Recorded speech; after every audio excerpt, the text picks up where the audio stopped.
कैसे हो आप सब। आज आप नया एक्सरसाइज स्टार्ट करोगे और आप सबको पता है कि आज आपका डिफरेंशिएशन टॉपिक स्टार्ट हो रहा है और ये बेस है पूरे 12th क्लास का। बेस क्यों बोल रहा हूं, क्योंकि जो आपका डिफरेंशिएशन है ये अगला चैप्टर होगा एप्लीकेशन ऑफ डिफरेंशिएशन। तो जब तक आपको डिफरेंशिएशन क्लियर नहीं होगा आप एप्लीकेशन ऑफ डिफरेंशिएशन नहीं कर पाओगे। देन फिर इंटीग्रेशन, उसमें भी डिफरेंशिएशन का इस्तेमाल होता है। तो पूरे कैलकुलस का बेस है आपका डिफरेंशिएशन। और डिफरेंशिएशन स्टार्ट करने से पहले मैं आपको कुछ कॉन्सेप्ट बताऊंगा। आपको पता है हर एक्सरसाइज से पहले मैं कुछ आपको रूल्स बताता हूं। ये रूल्स आप समझ लो, मुश्किल से 10 से 15 मिनट लेंगे शायद रूल्स बताने में, क्योंकि अगर ये एक बार समझ में आ गया, आपका बैकबोन, आपका बेस अगर बहुत अच्छे से क्लियर हो गया तो फिर आपको परेशानी नहीं होगी। ये जरूरी नहीं है कि आप हर क्वेश्चन के लिए वीडियो देखो, एक बार बेस क्लियर हो जाएगा तो अधिकतर क्वेश्चन आप अपने आप ही कर सकते हो। ठीक है, तो चलिए स्टार्ट करते हैं अपने पहले कॉन्सेप्ट से। एक्सरसाइज 5.2 में अगर पहला कॉन्सेप्ट देखा जाए तो सबसे पहले मैं आपको बताना चाहता हूं बच्चों की डिफरेंशिएशन होता क्या है। क्योंकि अक्सर मैं देखता हूं कि बच्चे कहते हैं कि यार मैथ में प्लस माइनस मल्टीप्लाई डिवाइड आ गया, अब जरूरत क्या है भाई? जरूरत है।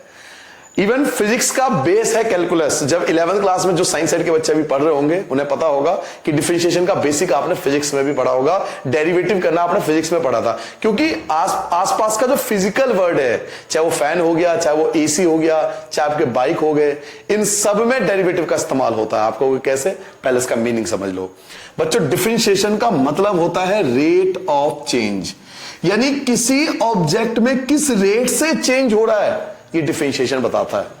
तो आपके आसपास जितने भी मूविंग ऑब्जेक्ट है जिसके अंदर मोशन पाया जाता है, चाहे मैंने आपको फैन बोला, एसी बोला, बाइक बोला, आपसे वॉशिंग मशीन आपके घर में, जिन ऑब्जेक्टों में मोशन पाया जाता है, जिन ऑब्जेक्टों में रेट ऑफ चेंज पाया जाता है, जो किसी एक रेट से चेंज हो रहे हैं, वहां डेरिवेटिव का इस्तेमाल होता है।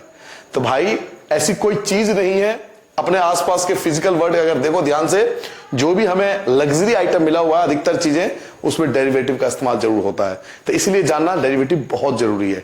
तो डिफरेंशिएशन का मीनिंग क्या होता है? डिफरेंशिएशन का मतलब होता है रेट ऑफ चेंज, किस ऑब्जेक्ट में किस रेट से चेंज हो रहा है, ये डिफरेंशिएशन का मतलब होता है। ठीक है, तो रेट ऑफ चेंज आपको याद रखना है। डिफरेंशिएशन लिखने के अलग अलग मेथड है। कई बार हम सिंपल ऐसे लिख लेते हैं, एफ डैश एक्स लिख लेते हैं, तो ये डिफरेंशिएशन है। कई बार हम केवल वाई डैश लिख देते हैं, तो ये भी डिफरेंशिएशन है। और बच्चों जब y का डेरिवेटिव करते हैं तो y को डेरिवेटिव करने का तरीका होता है d। y का डेरिवेटिव कर रहे हो, डेरिवेटिव फॉर d रिप्रेजेंट कर रहा है डेरिवेटिव को, और जिसके रिस्पेक्ट में कर रहे हो, यानी x, मान लो x है उस साइड और RHS में आपको x दिया हुआ, यानी x का डेरिवेटिव कर रहे हैं तो डेरिवेटिव हम कर रहे हैं x का। अगर t का डेरिवेटिव करेंगे तो यहां dt आएगा, अगर y का डेरिवेटिव करेंगे जो जिसका डेरिवेटिव करेंगे वो यहां पर आएगा। तो मोस्टली देखा जाता है कि पूरे चैप्टर में जिधर x की बात होती है, इसलिए मैंने आपको dy अपॉन में dx। तो कहां से बना dy अपॉन dx, ये समझ लो। देखो y का डेरिवेटिव कर रहे हैं, डेरिवेटिव d को डिपेंड करता है, जिसके रिस्पेक्ट में कर रहे हैं तो वो नीचे आता है। तो y का डेरिवेटिव कर रहे हैं, जिसके रिस्पेक्ट में कर रहे हैं वो नीचे आता है, इसलिए इसे dy अपॉन dx भी बोला जाता है। तो आप f डैश x लिख लो, y डैश लिख लो, dy अपॉन dx लिख लो। तो दो चीज यहां पे क्लियर हो गई। डेरिवेटिव का मतलब रेट ऑफ चेंज होता है, दूसरा इसको रिप्रेजेंट करने का मेथड क्या होता है। सेकंड आता है, अगर पूरे डेप्थ स्टडी की जाए, आपके एक्सरसाइज 5.2 एनसीईआरटी का बहुत ज्यादा रिसर्च किया जाए तो देखा गया है कि इसमें दो टाइप के फंक्शन है। पूरे 5.2 में केवल 5.2 की बात कर रहा हूं उस समय में, क्योंकि आज का फोकस 5.2 है हमारा। आगे जाकर हम बहुत ज्यादा सारी चीजें पढ़ेंगे, आज हम 5.2 पे डिस्कस कर रहे हैं।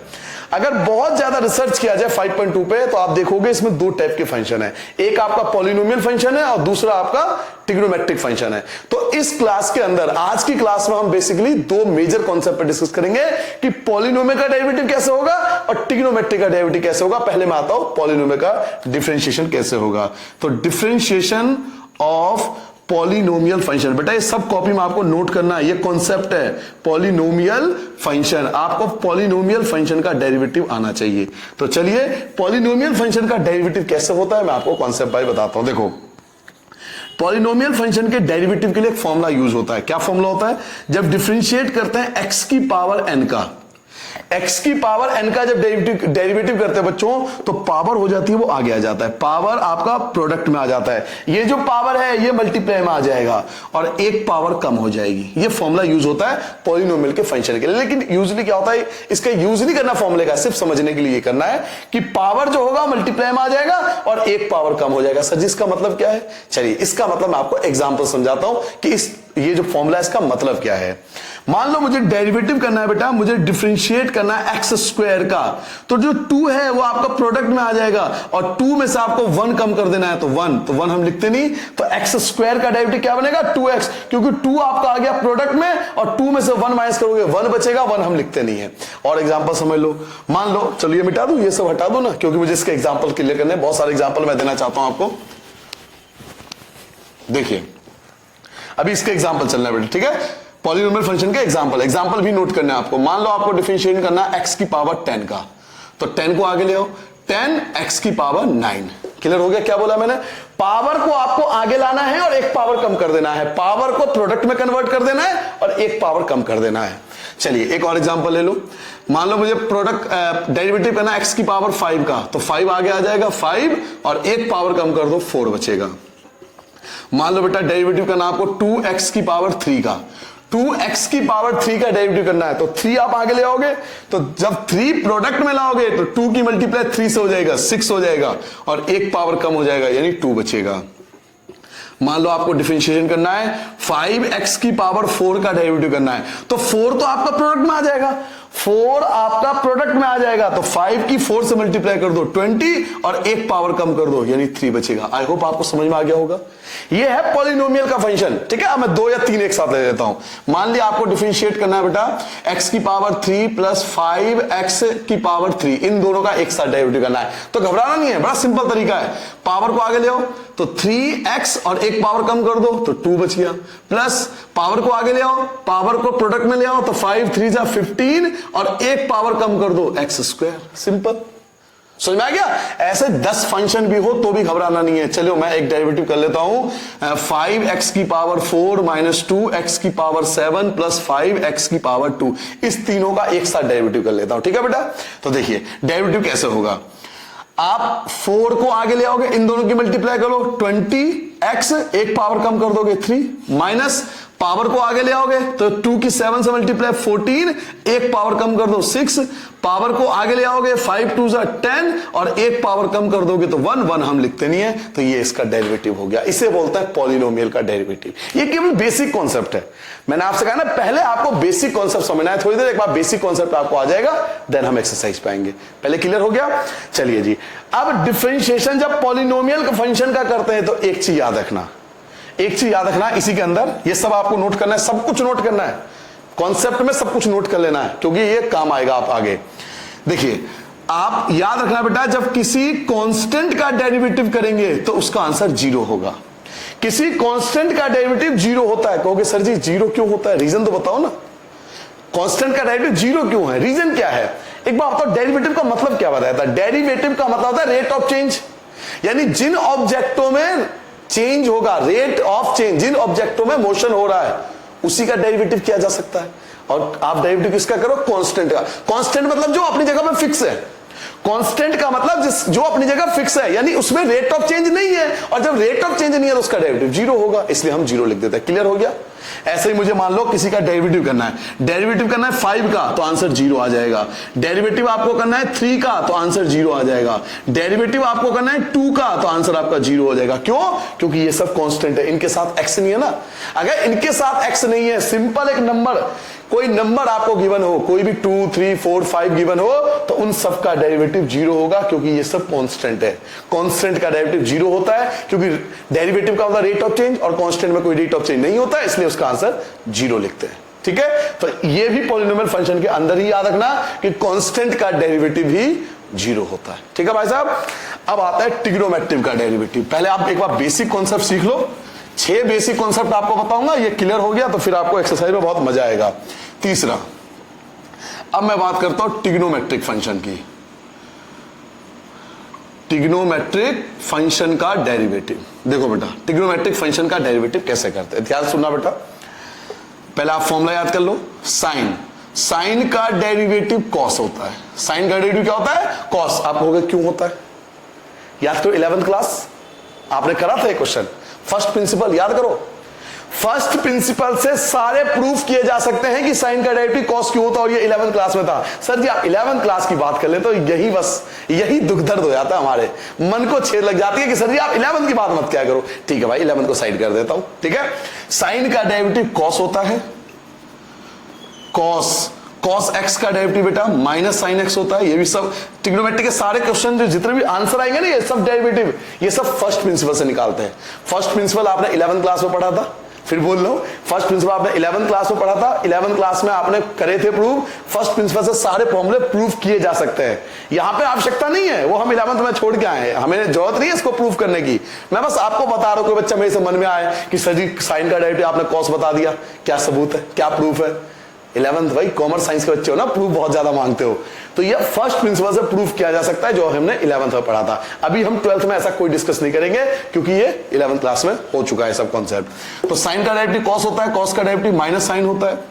ऐसे आपको याद रखना है कि टेन का डेरिवेटिव होता है बेटा सेक स्क्वायर एक्स, टेन का derivative sec square X. Cot का डेरिवेटिव होता है बेटा minus cosec square X. Cot का डेरिवेटिव क्या होता है बेटा? कॉट का डेरिवेटिव होता है माइनस कॉसेक स्क्वायर एक्स। ऐसे ही आपको याद रखना है सेक एक्स का डेरिवेटिव होता है बेटा sec X tan X. Sec X और टेन एक्स एक साथ प्रोडक्ट में, सेक एक्स का डेरिवेटिव होता है सेक एक्स और टेन एक्स। और लास्ट क्या बचा आपके पास? लास्ट बचा कॉट एक्स, कॉसेक एक्स है ना, कॉसेक एक्स। बेटा कॉसेक एक्स का डेरिवेटिव होता है माइनस कॉसेक एक्स और इनटू में कॉट एक्स। तो ये 6 फॉर्मूले आपको याद रखने हैं ट्रिग्नोमेट्री, और मैं कहूंगा याद करने की आवश्यकता नहीं है। जब आप क्वेश्चन करोगे ना, सारे अपने आप याद हो जाएंगे। फॉर्मूला याद करने से बेहतर है आप क्वेश्चन पे ज्यादा फोकस करो, लिख लो कि आपको पता होना चाहिए। जब आप क्वेश्चन करना स्टार्ट कर दोगे, सारे फॉर्मूले आपको अपने आप ही सारे फॉर्मूले अपने आप टिप्स पे याद हो जाते हैं। जैसे मैंने लिखा, मुझे तो टिप्स पे याद है, सर जी आप तो टीचर हो भाई, आप भी टिप्स में मुझसे ज्यादा क्वेश्चन करोगे। मैं इतने क्वेश्चन नहीं करूंगा ट्रिग्नोमेट्री के जितना आप करोगे, तो आपको मुझसे ज्यादा अच्छे से याद हो जाएगा। ये अपने आप याद हो जाएंगे, केवल लिख लो, जब क्वेश्चन करेंगे देखना आपको प्रैक्टिस हो जाएगी। साइन का डेरिवेटिव कॉस होता है, कॉस का डेरिवेटिव माइनस साइन होता है, टेन का डेरिवेटिव सेक स्क्वायर होता है, कॉट का derivative minus cosec square, sec का derivative sec X tan X और कॉसेक का माइनस कॉसेक कॉस एक्स। और ये सब फॉर्मूले प्रूफ किए जा सकते हैं। ये कहां से आया? फर्स्ट प्रिंसिपल से, फर्स्ट प्रिंसिपल मेथड से सबको प्रूफ कर सकते हैं हम, लेकिन अभी हम डिस्कस नहीं करेंगे इस बारे में। तो ये था आपका ट्रिग्नोमेट्रिक फंक्शन। अब आपको पॉलिनोमियल फंक्शन आ गया, आपको ट्रिग्नोमेट्रिक फंक्शन आ गया। जब ये दोनों आ गए तो अब डेरिवेटिव के रूल्स पे आते हैं कि डेरिवेटिव के कौन कौन से रूल्स हमें फॉलो करने हैं। नोट कर लिया सबने? ये आपका तीसरा कॉन्सेप्ट था। अब आता है बेटा फोर्थ कॉन्सेप्ट पे। फोर्थ कॉन्सेप्ट देखो क्या है, concept number fourth. Concept number fourth है बेटा प्रोडक्ट रूल। Product rule. अब ये प्रोडक्ट रूल क्या है सर? प्रोडक्ट रूल ये है कि अगर दो फंक्शन एक दूसरे के प्रोडक्ट में है तो उसका डेरिवेटिव कैसे करेंगे। देखो अगर प्लस माइनस में तो कोई दिक्कत नहीं, जैसे मैं कहता हूं एक्स स्क्वायर प्लस का 4x, ये दोनों प्लस में है या माइनस में है, तो इसका डेरिवेटिव अलग होता है, इसका डेरिवेटिव अलग होता है। जैसे अभी आपने किया था, आपको याद होगा अभी एग्जांपल में कराया था, प्लस माइनस में कोई समस्या नहीं है, इसको अलग डेरिवेटिव कर दो, इसका डेरिवेटिव अलग कर दो, कोई प्रॉब्लम आती नहीं है। प्रॉब्लम आती है प्रोडक्ट में। अगर दो फंक्शन प्रोडक्ट में है तो उसके लिए हम प्रोडक्ट रूल लगाते हैं। देखो प्रोडक्ट रूल क्या कहता है, अगर डेरिवेटिव करना हो दो फंक्शन का, मान लो ये है पहला फंक्शन और ये है दूसरा फंक्शन। अभी मैं आपको एग्जांपल भी लूंगा, मैं एग्जांपल के बिना नहीं समझाऊंगा। मान लो दो फंक्शन है बेटा, पहला फंक्शन दूसरा फंक्शन, और दोनों के बीच में प्रोडक्ट है, तो इसका डेरिवेटिव कैसे होगा? एक x है और एक sin x है। अब x क्या है? पॉलिनोमियल है। sin x क्या है? ट्रिग्नोमेट्री है। तो पॉलिनोमियल और ट्रिग्नोमेट्री दोनों एक साथ है। अब किसका डेरिवेटिव पहले करोगे? पहले x का करोगे, sin x का करोगे, कंफ्यूज होगे। तो इसके लिए हम प्रोडक्ट रूल यूज करते हैं, फर्स्ट और सेकंड। इसका डेरिवेटिव का रूल क्या होता है बेटा? First derivative of second, first derivative of second plus second derivative of first. ये ऐसा कुछ हम 11th क्लास में पढ़ के आ चुके हैं। तो कोई बात है, आपको नहीं आता, मैं इसलिए बता रहा हूं। मैं ये मान के चल रहा हूं कि 11th में आपने कुछ नहीं पढ़ा। सर जी आप बिल्कुल सच मान के चल रहे हो। हाँ मुझे पता है ना भाई, मैं झेल चुका हूं ना अपने आप को। आ जाओ वापस आते हैं कि दो फंक्शन का डेरिवेटिव करना है, फर्स्ट और सेकंड। तो first derivative of second, second derivative of first. दोबारा सुन लो, first derivative of second, second derivative of first. मैं एग्जांपल ले लेता हूं। चलिए सर जी आपको मैं एग्जांपल लेके समझा देता हूं कि एक्स स्क्वायर और साइन एक्स, आपको इसका डेरिवेटिव करना है। ठीक है भाई, अब यहां पे दो फंक्शन है या नहीं है? एक एक्स स्क्वायर एक साइन एक्स है। एक्स स्क्वायर पॉलिनोमियल है, साइन एक्स ट्रिग्नोमेट्रिक है। दो फंक्शन है, किसको पहले डेरिवेटिव करो? इसको डेरिवेटिव करूं, इसको डेरिवेटिव करूंगा? नहीं, यहां पे प्रोडक्ट रूल लगाएंगे। प्रोडक्ट रूल के हिसाब से डेरिवेटिव होगा, क्योंकि दो फंक्शन प्रोडक्ट में है। तो ये हो गया फर्स्ट और ये हो गया सेकंड। वैसे आपकी मर्जी होती है, आप किसी भी फर्स्ट मान सकते हो, किसी भी सेकंड मान सकते हो, ये आप पे डिपेंड करता है। प्रोडक्ट में 2 into 3 6 होता है, 3 into 2 6 होता है, कोई फर्क नहीं पड़ता। तो प्रोडक्ट में आप किसी को भी फर्स्ट मान सकते हो, किसी को भी सेकंड मान सकते हो। मान लो ये मेरे लिए फर्स्ट है और ये सेकंड है, तो देखो इनका प्रोडक्ट रूल कैसे लगाऊंगा। फर्स्ट, ये हो गया फर्स्ट डेरिवेटिव ऑफ सेकंड, तो साइन एक्स का डेरिवेटिव प्लस सेकंड, तो सेकंड क्या था? साइन एक्स, और डेरिवेटिव ऑफ फर्स्ट, फर्स्ट क्या है बेटा, एक्स स्क्वायर। तो देखो जो रूल आपको पता है वो मैंने यहां अप्लाई कर दिया, first derivative of second plus second derivative of first. अब इसको सॉल्व कर देंगे, एक्स स्क्वायर की जगह एक्स स्क्वायर, साइन का डेरिवेटिव आपको होता था कॉस एक्स, साइन एक्स की जगह साइन एक्स आएगा, और बेटा एक्स स्क्वायर का डेरिवेटिव होगा 2x। क्लियर हो गया। उसके बाद आप कॉमन वगैरह जो लेना चाहो ले लो, मैं तो आपको सिर्फ इस टाइम डेरिवेटिव का मतलब बता रहा हूं कि प्रोडक्ट रूल में डेरिवेटिव कैसे करते हैं। आई होप सबको समझ में आ गया प्रोडक्ट रूल। दो बताने की जरूरत नहीं है, अगर दो फंक्शन प्रोडक्ट में हो तो वहां प्रोडक्ट रूल लगेगा, दो की जगह तीन होगा तो भी प्रोडक्ट रूल लगा लेंगे, लेकिन तीन के लिए लॉगरिथम फंक्शन यूज होता है जो हम बाद में डिस्कस करेंगे। मैंने आपको वीडियो की स्टार्टिंग बताया था, आज हमारा मेन फोकस है पॉलिनोमियल एंड ट्रिग्नोमेट्री, क्योंकि 5.2 जो है, अगर आप रिसर्च करोगे, अगर आप पढ़ने वाले स्टूडेंट हो, रिसर्च करोगे, आप चेक करो, दो ही टाइप के फंक्शन है, पॉलिनोमियल एंड ट्रिग्नोमेट्री। तो आज हम यही डिस्कस करेंगे, दो फंक्शन हो तो पॉलिनोमियल एंड ट्रिग्नोमेट्री का प्रोडक्ट था, तो first derivative of second, second derivative of first, इसका डेरिवेटिव कर दो, इसका डेरिवेटिव कर दो, फिर कॉमन वगैरह जो लेना हो ले लो। क्लियर हो गया। तो इस प्रकार से आपको प्रोडक्ट रूल यूज करना है। इसके बाद आता है क्वेश्चन रूल, नोट करो बेटा, फोर्थ विद एग्जांपल नोट करना। अब आता है क्वेश्चन रूल पे, पांचवा, फिफ्थ रूल है बेटा, लिखो क्वेश्चन रूल। क्वेश्चन रूल, अब ये क्वेश्चन रूल क्या है? क्वेश्चन मतलब डिवाइड के लिए यूज होता है, पता होगा आपको, क्वेश्चन वर्ड, क्वेश्चन शब्द का इस्तेमाल डिवाइड के लिए यूज होता है। तो अगर दो फंक्शन डिवाइड में हो, अगर दो फंक्शन डिवाइड में हो, ये है फर्स्ट फंक्शन और ये है सॉरी बेटा, ये देखो दो फंक्शन है और डिवाइड में है, ये फर्स्ट फंक्शन है, ये सेकंड फंक्शन है।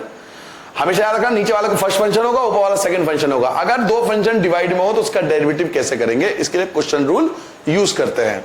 तो रूल क्या कहता है, आप फर्स्ट का कर दो स्क्वायर, फर्स्ट का क्या कर दोगे, स्क्वायर, जो भी फर्स्ट दिया होगा इसका स्क्वायर कर देंगे। फिर first derivative of second, minus क्या, माइनस यूज होता है, सेकेंड डेरिवेटिव ऑफ फर्स्ट। काफी हद तक रूल वही है, सेम। फर्स्ट का क्या कर दोगे, स्क्वायर, फर्स्ट का स्क्वायर हो गया, फिर first derivative of second minus second derivative of first. Product rule में प्लस यूज होता था, क्वेश्चन रूल में यहां माइनस यूज हो रहा है। ठीक है, नोट करो, फिर मैं आपको एग्जांपल देता हूं।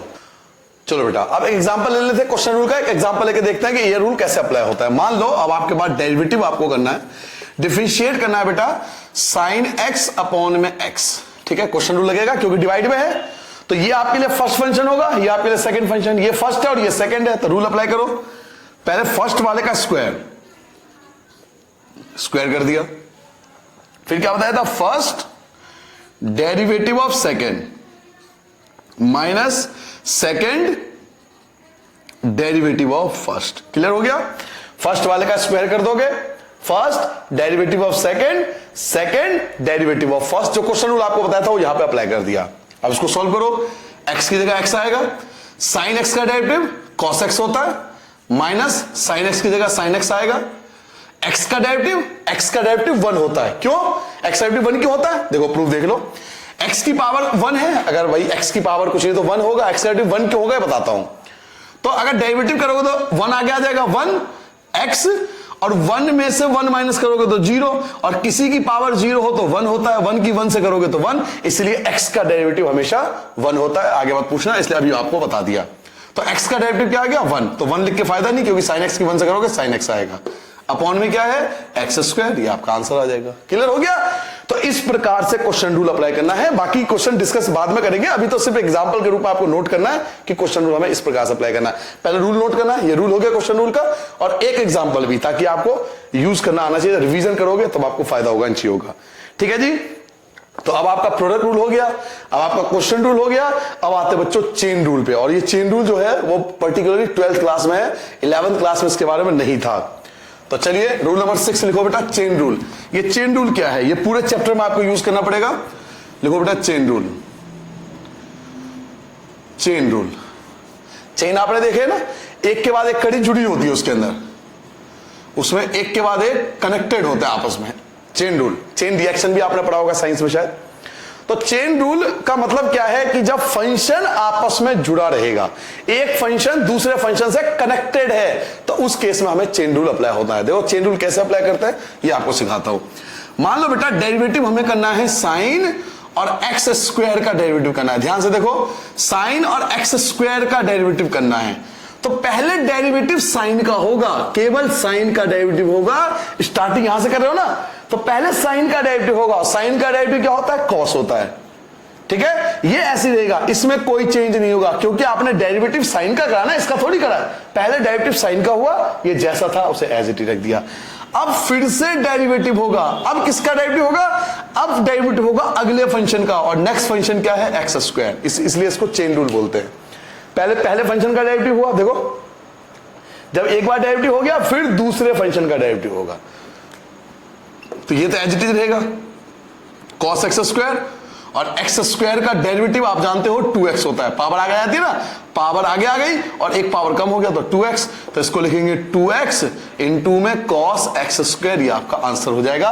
तो ये सिर्फ एग्जांपल के तौर पर आपको बता रहा हूं कि चेन रूल का मतलब क्या होता है। अगर चेन रूल का यूज करना होता है तो क्या करता है? पहले फंक्शन का डेरिवेटिव करते हैं, फिर जो ब्रैकेट के अंदर होता है उसका भी डेरिवेटिव करते हैं, और अगर कुछ और बच जाता है तो हम उसका भी डेरिवेटिव करते हैं। कुछ और बच जाता है, एक्चुअल में पता है यहां पे डेरिवेटिव, एक और डेरिवेटिव हुआ जो आपको नहीं बताया, क्योंकि हम लिखते नहीं हम लोग। क्यों? पहले आपने साइन का डेरिवेटिव करा, ये बन गया, फिर आपने एक्स स्क्वायर का डेरिवेटिव करा, तो आपने यहां स्क्वायर का डेरिवेटिव करा, एक्स का थोड़ी करा है। तो एक्चुअल में यहां पे डेरिवेटिव एक और होता है, डेरिवेटिव एक्स का भी होता है। ये तो आपने स्क्वायर का डेरिवेटिव कर दिया ना, एक्स का कहां करा? तो एक्स का डेरिवेटिव साइड में होता है, क्योंकि एक्स का डेरिवेटिव 1 होता है ना, इसलिए हम लोग लिखते नहीं है। लेकिन चेन रूल का मतलब यही होता है कि एक फंक्शन, फिर उसके अंदर दूसरा फंक्शन, फिर तीसरा फंक्शन, इस फॉर्म में कंटिन्यूस चलता है। एक एग्जांपल और समझ लो, एक एग्जांपल और समझ में आ जाएगा तो थोड़ा सा और क्लियर हो जाएगा। मान लो अब आपको डेरिवेटिव करना है बेटा कॉस, और यहां दिया हुआ है 2x स्क्वायर प्लस का 7, इसका डेरिवेटिव करना है। ठीक है बेटा, तो पहले डेरिवेटिव किसका करोगे? पहले डेरिवेटिव करोगे कॉस का, केवल इसका। तो कॉस का डेरिवेटिव क्या होता है? कॉस का डेरिवेटिव होता है माइनस साइन, और ये जैसा है उसे एज इट इज लिख दोगे, 2x स्क्वायर प्लस का 7। क्लियर हो गया? पहले डेरिवेटिव कॉस का हो गया, कॉस का डेरिवेटिव माइनस साइन, ये जैसा था उसे एज इट इज लिख दिया। अभी तो आपने कॉस का डेरिवेटिव करा, इसका डेरिवेटिव थोड़ी करा है। अब अंदर वाले का जो ब्रैकेट के अंदर है, इसका डेरिवेटिव होगा, तो इनटू में आप डायरेक्ट डेरिवेटिव कर सकते हो।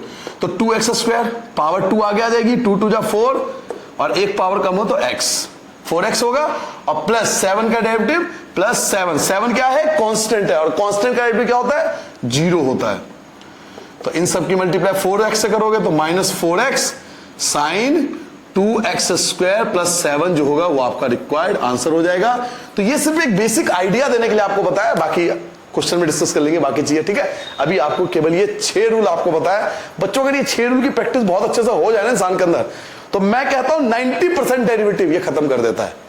आपको विश्वास नहीं होगा मेरे शब्दों पर, लेकिन जब आप करोगे, जब आप चैप्टर सीख लोगे पूरा, तब आप कहोगे यस कि ये बेसिक रूल जो है बहुत ज्यादा इंपॉर्टेंट है। ये क्लियर हो जाएगा तो आप देखना कितना आसान पड़ता है एक्सरसाइज को सॉल्व करना। ठीक है, जल्दी नोट कर लो, फिर हम एक्सरसाइज पाएंगे। नोट कर लिया बेटा? सभी नोट कर लिया? मिटा दूं? चलिए अब एक्सरसाइज पे आते हैं, एक्सरसाइज 5.2 पे।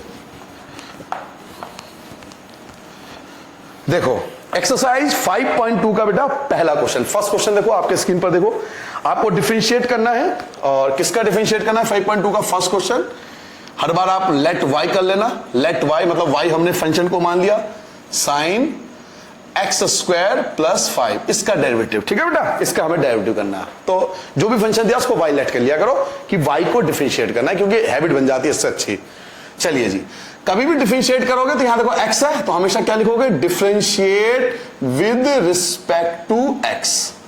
अगर यहां x होगा तो विद रिस्पेक्ट टू x होगा, यहां t होगा तो विद रिस्पेक्ट टू t होगा, यहां जो भी m होगा तो विद रिस्पेक्ट टू m। वैसे नॉर्मली 99% क्वेश्चन में x से मिलेगा, तो आपको हैबिट बन जाएगी x लिखने की। तो differentiate with respect to x, थीटा भी हो सकता है तो थीटा लिख देंगे। ठीक है, जो भी होगा। चलिए डिफरेंशिएट करते हैं। y का डिफरेंशिएट करोगे तो dy अपॉन में dx। dx क्यों लिया? क्योंकि हम x के रिस्पेक्ट में कर रहे हैं, x के रिस्पेक्ट में कर रहे हैं। चलो अब स्टार्ट होता है आपसे, यहां से क्वेश्चन आंसर आपका स्टार्ट होता है। देखो बेटा, पहले डिफरेंशिएट साइन का होगा, इसको मत देखो, इसको देखना ही नहीं है, पहले केवल साइन का डिफरेंशिएट करना है, केवल साइन का डिफरेंशिएशन। तो एक बार डिफरेंशिएट लगा लो, पहले लिख लो differentiation sine x square plus 5। ठीक है, एक बार डिफरेंशिएशन लिखना होता है कि आपने y का भी डिफरेंशिएशन कर दिया और इस फंक्शन का भी डिफरेंशिएशन कर दिया। तो d अपॉन में dx यहां भी लगा दिया, d अपॉन dx यहां भी लगा दिया, क्योंकि मैथ क्यों क्या कहती है, जो एक तरफ LHS में हो रहा है वही चीज RHS में भी होगा। तो d अपॉन dx हमने LHS में भी लिया, y तो पहले ही लिखा हुआ था, d अपॉन dx हमने LHS में भी लिया, d अपॉन dx हमने RHS में भी ले लिया। ठीक है, ये तो एज इट इज रहेगा। इसको डिफरेंशिएशन, पहले डिफरेंशिएशन साइन का होगा बच्चों, साइन का डिफरेंशिएशन होता है कॉस, याद करो, और ये एज इट इज रहेगा एक्स स्क्वायर प्लस का 5। ठीक है भाई साहब, आपने साइन का डिफरेंशिएशन करा है, इसका इससे कोई मतलब नहीं है। अब इसका डिफरेंशिएशन होगा, तो अगला स्टेप क्या होगा, हम डिफरेंशिएट करेंगे, किसको डिफरेंशिएट करेंगे, अंदर वाले ब्रैकेट को, एक्स स्क्वायर प्लस 5 को। तो cos x square plus 5 as it is रहेगा। एक्स स्क्वायर का डेरिवेटिव करो, एक्स स्क्वायर का डेरिवेटिव होता है 2x, क्योंकि पावर आगे आ जाती है और 2 में से 1 घटाओगे तो 1 बचेगा, 1 हम लिखते नहीं है, और 5 का डेरिवेटिव 0, क्यों, क्योंकि 5 एक कांस्टेंट नंबर है। 5 का डेरिवेटिव 0, क्योंकि 5 एक कांस्टेंट नंबर है। तो इसकी मल्टीप्लाई इससे करोगे तो क्या लिखोगे, 2x cos x square plus का 5। कितना सिंपल है डिफरेंशिएट करना, दोबारा देख लो एक बार। LHS में भी डिफरेंशिएशन, RHS में भी डिफरेंशिएशन, साइन का डेरिवेटिव cos हो गया, ये एज इट इज आ गया। फिर डिफरेंशिएशन करेंगे ब्रैकेट के अंदर का, ये जैसा था उसे एज लिख दिया, एक्स स्क्वायर का डेरिवेटिव 2x, 5 का डेरिवेटिव 0, 2x की मल्टीप्लाई करोगे तो 2x और ये एज इट इज। ठीक है भाई साहब, नोट करो, फिर क्वेश्चन नंबर 2 पे आएंगे। क्वेश्चन नंबर 2 देखो बेटा, बड़ा सिंपल सा क्वेश्चन है, वैसा ही फिर से क्या लिखोगे, differentiate with respect to x, x के फॉर्म में आप रिस्पेक्ट कर रहे हो, तो क्या लिखोगे, d अपॉन dx, y के लिए भी यही लिखोगे, और d अपॉन dx इस पूरे फंक्शन के भी लिखोगे, cos और ब्रैकेट में sin x। ठीक है भाई साहब, d upon dx, d upon dx, मतलब हम डेरिवेटिव कर रहे हैं y का x के रिस्पेक्ट में, हम डेरिवेटिव कर रहे हैं इस फंक्शन का x के रिस्पेक्ट में। तो इसे कैसे लिखोगे, इसे लिखोगे dy अपॉन में dx। अब बेटा पहले डिफरेंशिएशन किसका होगा, cos का होगा, उससे छोड़ दो, पहले cos का डिफरेंशिएशन होगा, और cos का डिफरेंशिएशन होता है माइनस साइन। ये जैसा था उसे एज इट इज हम लिख देंगे। क्लियर हो गया भाई साहब, मैंने क्या कहा, पहले आपने cos का डेरिवेटिव करना है, cos का डेरिवेटिव माइनस साइन, ये जैसा था उसे एज इट इज लिख दोगे।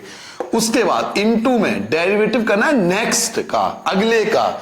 चेन रूल यही तो होता है, पहले आपने cos का कर दिया, अब नेक्स्ट का डेरिवेटिव करो, यानी अब आप डेरिवेटिव करोगे sin x का। तो ये तो आ जाएगा बेटा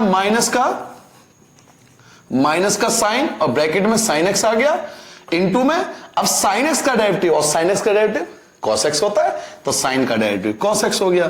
तो ये जो होगा वो आपका रिक्वायर्ड आंसर आ जाएगा। ठीक है, एक बात बात समझ लो, आपने y का डेरिवेटिव करा, आपने इस फंक्शन का डेरिवेटिव करा, देखो cos का डेरिवेटिव माइनस साइन होता है, ये एज इट इज। फिर डिफरेंशिएशन होगा cos के बाद अगले टर्म का, sin का डेरिवेटिव cos x होता है। ठीक है, मिटा दूं। अब आता है बेटा क्वेश्चन नंबर 3 पे। क्वेश्चन नंबर 3 देखो, ये भी चेन रूल के बेस्ड है। तो लेट y इक्वल टू आपको दिया हुआ है साइन और ax प्लस का b। चलिए भाई साहब, differentiate with respect to x, y का डेरिवेटिव, तो d अपॉन dx y के लिए, और d अपॉन dx इस पूरे फंक्शन के लिए, साइन ब्रैकेट में ax प्लस b। y का डेरिवेटिव करूंगा तो dy अपॉन में dx आएगा। पहले साइन का डेरिवेटिव करोगे, साइन का डेरिवेटिव क्या होता है, cos होता है, साइन का डेरिवेटिव cos होता है, ये एज इट इज रहेगा, इसमें कोई चेंज नहीं होगा, क्योंकि आप चेन रूल अप्लाई कर रहे हो। तो पहले आपने sin x का डेरिवेटिव कर दिया, ये एज इट इज रहेगा। अब डेरिवेटिव होगा नेक्स्ट टर्म का, तो डेरिवेटिव किसका होगा, ब्रैकेट में जो लिखा हुआ है ax प्लस b का डेरिवेटिव होगा। cos की जगह cos, ax प्लस b की जगह ax प्लस b इनटू, अब बेटा ax का डेरिवेटिव करना है, तो ax का डेरिवेटिव a होगा। आप कहोगे ax का डेरिवेटिव a क्यों होगा, आपको कुछ ये याद करनी है, ये याद हो जाएगा प्रैक्टिस से। देखो x का डेरिवेटिव, अगर केवल x का डेरिवेटिव करना हो तो x की पावर क्या है, 1 है, 1 आगे ले आओगे तो 1 आ जाएगा, और x में से क्या करोगे, 1 में से 1 माइनस करोगे 1, x की पावर 0 1, तो आंसर 1। मैंने आपको पहले ही बताया था x का डेरिवेटिव 1 होता है, तो x का डेरिवेटिव 1 होता है, आपको पहले बता चुका हूं ना। तो x का डेरिवेटिव अगर 1 होता है तो a की 1 से मल्टीप्लाई करोगे तो a आ गया ना भाई, सिंपल। और b का डेरिवेटिव 0 होगा, क्यों, क्योंकि b एक कांस्टेंट है, इसके साथ x नहीं है, जिसके साथ x नहीं है, जिसके साथ x नहीं है वो 0 हो जाएगा भाई। क्लियर हो गया, तो ax का डेरिवेटिव आपका a हो गया, b का डेरिवेटिव आपका 0 हो जाएगा। तो मल्टीप्लाई करोगे a से, तो a आप चाहो तो वहीं छोड़ दो या शुरू में लिख लो, कांस्टेंट शुरू में लिखना चाहिए, तो a कॉस ब्रैकेट में ए एक्स प्लस बी, ये जो होगा वो आपका रिक्वायर्ड आंसर आ जाएगा। ठीक है, एक बार दोबारा समझ लो बेटा, साइन का डेरिवेटिव कॉस या एज इट इज, फिर डेरिवेटिव ब्रैकेट के अंदर वाले का, ये जैसा था उसे एज इट लिख दिया। ए एक्स का डेरिवेटिव केवल ए होता है, बी का डेरिवेटिव जीरो होता है, जीरो लिखने की आवश्यकता नहीं है, कांस्टेंट पहले लिख दो, ये आ गया। ठीक है भाई साहब, तो इस प्रकार से 3 क्वेश्चन जो थे वो आपके चेन रूल पे बेस्ड है। क्वेश्चन नंबर 4 देखो, ये भी एक चेन रूल का बेस्ड पर क्वेश्चन है। तो क्वेश्चन नंबर 4 पे आते हैं अब। देखो बेटा, question number 4, let y equal to आपको लिखा हुआ है sec और ब्रैकेट में लिखा हुआ है tan अंडर रूट एक्स। बहुत अच्छा क्वेश्चन है, इससे बढ़िया क्वेश्चन नहीं हो सकता चेन रूल समझने के लिए। Differentiate with respect to x, इसमें आपको सारे डाउट क्लियर हो जाएंगे चेन रूल के लिए। तो पहले y का डेरिवेटिव, तो y का डेरिवेटिव, फिर इस फंक्शन का डेरिवेटिव, तो इस फंक्शन का डेरिवेटिव sec ब्रैकेट में tan और अंडर रूट x। ठीक है, एक y के लिए डेरिवेटिव और एक इस फंक्शन के लिए डेरिवेटिव। ठीक है, जब y का डेरिवेटिव करोगे तो क्या लिखोगे, dy अपॉन में dx, y का डेरिवेटिव dy अपॉन में dx। यहां तक खत्म हो गया। सबसे पहले डेरिवेटिव किसका होगा, sec का। सबसे पहले स्टार्टिंग sec से होगी, और sec का डेरिवेटिव याद करो, sec का डेरिवेटिव क्या होता था, sec का डेरिवेटिव होता है sec x और tan x, याद होगा ना, लिखवाया था sec x और tan x। sec x का derivative sec x tan x दोनों होते हैं, sec x भी आता है tan x भी आता है। तो sec x, x क्या है, ये पूरा x है, sec के लिए ये पूरा x है, तो sec x, x के लिए क्या लिखूंगा, tan अंडर रूट x। ये तो हो गया sec x, इनटू में tan x, तो tan और x क्या है, x ये पूरा है, तो tan under root x। Clear हो गया मैंने क्या बोला। पहले sec x का डेरिवेटिव करोगे, sec x का डेरिवेटिव क्या होता है, sec x का डेरिवेटिव है sec x इनटू में tan x, ये पूरा x है। चलो जी, आपने sec का डेरिवेटिव कर दिया, अब इनका भी डेरिवेटिव होगा, तो d अपॉन में dx, इन सबको लिख दो, tan अंडर रूट x। आ जाओ, इसे एज इट इज लिख लो, sec tan under root x into में tan अंडर रूट x। अब आ जाओ, हाँ जी, ये दोनों तो आपने एज इट इज लिख दिया। अब डेरिवेटिव आपको tan का करना है, केवल tan का डेरिवेटिव, उसका डेरिवेटिव फिर से बाद में होगा। तो हम डेरिवेटिव करेंगे tan का, और tan का डेरिवेटिव होता है sec स्क्वायर x, tan का डेरिवेटिव sec स्क्वायर x, तो sec स्क्वायर x, x क्या है, ये आपको दिया हुआ है under root x, sec square x। तो ये दोनों तो पहले डेरिवेटिव हो चुके थे, tan का डेरिवेटिव होता है sec स्क्वायर x। अब आपने tan का डेरिवेटिव करा है ना, एक तो अब भी बच गया, कौन, अंडर रूट एक्स अब भी बच गया, तो अब अंडर रूट एक्स का डेरिवेटिव होगा, तो डेरिवेटिव किसका होगा, अंडर रूट एक्स का। क्लियर हो गया। देखो, इससे बढ़िया क्वेश्चन नहीं होता चेन रूल समझने के लिए, इससे बेहतरीन क्वेश्चन नहीं मिल सकता आपको। दोबारा देख लो, पहले आपने sec x का डेरिवेटिव करा, sec x tan x, ये तो sec का डेरिवेटिव था, अब इसका डेरिवेटिव होगा तो साइड में लिख दिया। ये दोनों जैसे थे उसे एज इट इज लिख दिया। tan का डेरिवेटिव होता है sec स्क्वायर x, अब आपने tan का डेरिवेटिव कर दिया sec स्क्वायर x, अब इसका भी तो करोगे अंडर रूट x का डेरिवेटिव, तो अब केवल अंडर रूट x का डेरिवेटिव होगा। अब इन सबको एज इट इज लिख दो, sec tan under root x into में tan under root x sec square under root X. अब डेरिवेटिव होगा अंडर रूट एक्स का, केवल अंडर रूट एक्स का, तो अंडर रूट एक्स का डेरिवेटिव होता है बेटा 1/2 अंडर रूट एक्स। शॉर्ट में याद रखना, अंडर रूट एक्स का डेरिवेटिव होता है 1/2 अंडर रूट एक्स। आपको सर जी क्यों, देख लो, मैं आपको फिर से रीजन समझाता हूं, वैसे याद हो जाएगा आपको, लेकिन रीजन समझ लो बेटा। अंडर रूट एक्स का मतलब क्या है, एक्स की पावर 1/2, एक्स की पावर हाफ, यही तो मतलब है। तो जब इसका डेरिवेटिव करोगे तो पावर आगे आ जाएगी 1/2 एक्स, और 1/2 में से 1 माइनस करोगे तो -1/2। और हम जानते हैं जब किसी की पावर माइनस में होती है, जब किसी पावर माइनस में होती है वो अपॉन में आ जाता है, तो कहां लिखेंगे, एक्स की पावर 1/2, ये चीज अपॉन में आ जाएगा। और जब किसी की पावर 1/2 हो तो अंडर रूट एक्स होता है, तो क्या आया 1/2 अंडर रूट एक्स। तो इतना सारा प्रोसीजर नहीं करेंगे हम सिंपल याद रखेंगे कि अंडर रूट एक्स का डेरिवेटिव होता है 1/2 अंडर रूट एक्स। रीजन ये रहा कि 1/2 आगे आ गया, 1/2 में से 1 माइनस करोगे -1/2, पावर माइनस में तो अपॉन में आ जाएगा, और 1/2 का मतलब अंडर रूट एक्स, तो 1/2 अंडर रूट एक्स। ये प्रोसीजर नहीं करेंगे, सिर्फ समझाने के लिए यूज कर रहा हूं, करना आपको केवल ये है। हो गया सबका डेरिवेटिव। अब देखो, sec का डेरिवेटिव हो गया, tan का डेरिवेटिव हो गया, अंडर रूट एक्स का, सबका डेरिवेटिव हो गया, तो अब आंसर आएगा। अब तरीके से लिख लेंगे, सबसे पहले क्या लिखोगे, sec tan under root x, एक तो ये था sec tan under root x into में tan under root x into में sec square under root x, और ये क्योंकि मल्टी अपॉन में है तो अपॉन में क्या लिखेंगे बेटा 2 अंडर रूट एक्स। तो ये जो होगा वो आपका रिक्वायर्ड आंसर आ जाएगा। ठीक है भाई साहब, तो इस प्रकार से क्वेश्चन को करना होता है, चेन रूल ऐसे अप्लाई करनी होती है बेटा। इस प्रकार से हम इस क्वेश्चन को करते हैं। ये आपको चेन रूल, यहां तक के जो सारे क्वेश्चन थे वो चेन रूल के बेस पर थे। ठीक है, जल्दी से नोट करो। अब आएंगे क्वेश्चन नंबर 5 पे।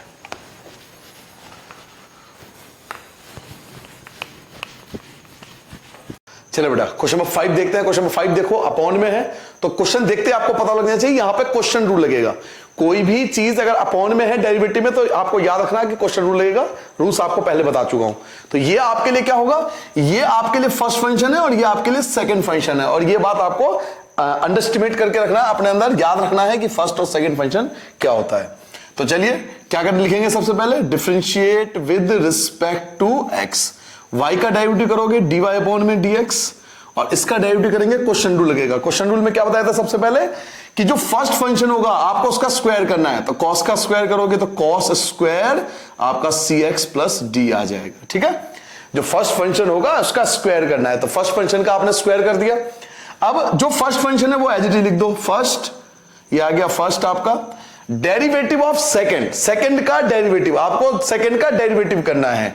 तो सेकंड कौन है, ये है, इसका डेरिवेटिव करना है, तो डी अपॉन में dx sine ax plus b का हमें डेरिवेटिव करना है। देखो फर्स्ट आपने एज इट इज लिख दिया, फर्स्ट डेरिवेटिव ऑफ सेकंड, तो सेकंड का डेरिवेटिव क्या है, माइनस, अब क्या लिखेंगे, सेकंड और फर्स्ट का डेरिवेटिव। तो सेकंड क्या है बेटा, सेकंड आपके पास है sine ax plus B, second, और डेरिवेटिव ऑफ फर्स्ट, फर्स्ट क्या था, फर्स्ट आपका ये था, ये है फर्स्ट, तो क्या लिखोगे बेटा, cos और ब्रैकेट में cx प्लस डी, इसका होगा डेरिवेटिव। तो क्वेश्चन रूल ध्यान से देख लो बेटा, first derivative of second, second derivative of first. अब डेरिवेटिव आपको ध्यान से करना है, ये एज इट इज रहेगा। क्यों एज इट इज रहेगा, क्योंकि इसका कोई डेरिवेटिव नहीं हो रहा, इसका कोई डेरिवेटिव नहीं हो रहा, तो जिसका डेरिवेटिव नहीं हो रहा उसे एज इट इज लिख देना है। डेरिवेटिव आप इसका कर रहे हो, अब आप डायरेक्ट डेरिवेटिव कर सकते हो, क्योंकि आपकी डेरिवेटिव की थोड़ी सी प्रैक्टिस होगी, तो डायरेक्ट डेरिवेटिव करो। जैसे साइन, पहले साइन का डेरिवेटिव होगा, और हम जानते हैं बेटा साइन का डेरिवेटिव क्या होता है, कॉस, बाकी ये जैसा है वैसा ही रहेगा, ax प्लस बी। अब आपने साइन का डेरिवेटिव किया है, साइन का डेरिवेटिव क्या है, ब्रैकेट के अंदर वाले का डेरिवेटिव नहीं किया, और चेन रूल क्या कहता है, पहले आप पहले का डेरिवेटिव करो, फिर उसके अंदर जो फंक्शन है उसका डेरिवेटिव करो।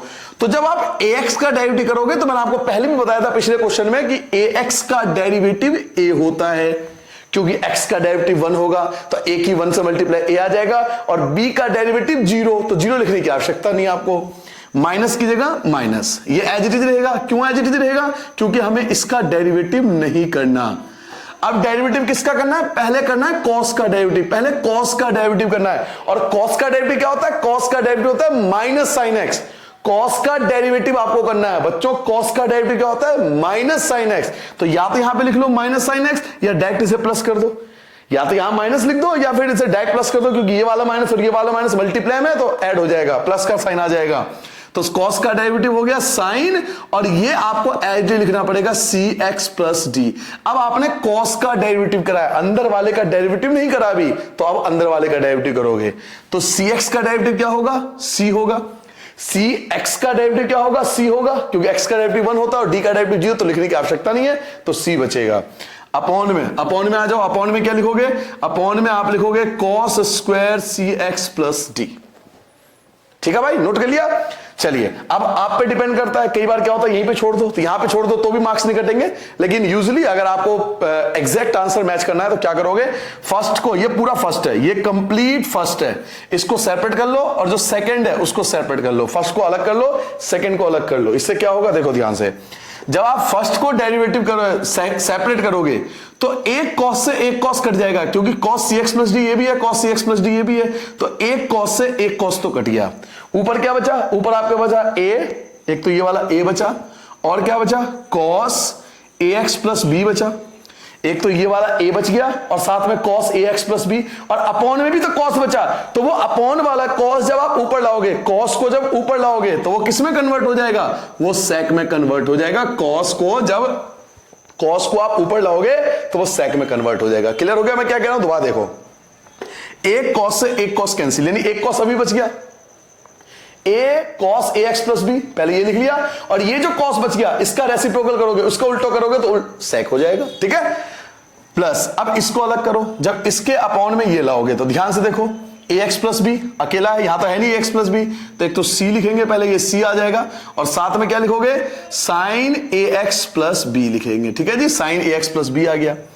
अब बेटा एक देखो, एक साइन और एक कॉस, ये वाला sine sine c x plus d और cos c x plus d, sine upon में कॉस, साइन अपॉन में कॉस, ये बन जाता है टेन, आपका टेन आ गया सी एक्स प्लस डी।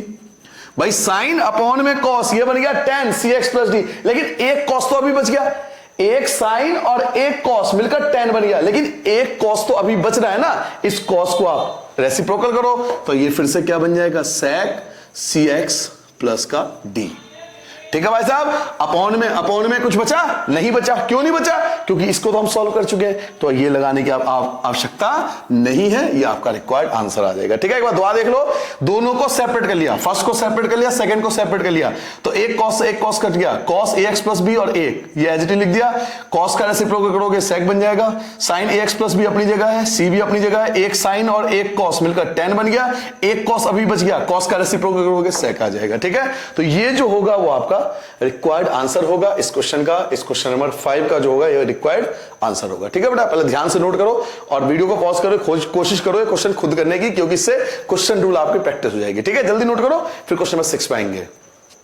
ये बेटा क्वेश्चन नंबर 6 देखिए आप, आपको दिखाई दे रहा होगा, यहाँ पे दो फंक्शन है बेटा, ये आपका फर्स्ट फंक्शन होगा और ये आपका सेकंड फंक्शन होगा।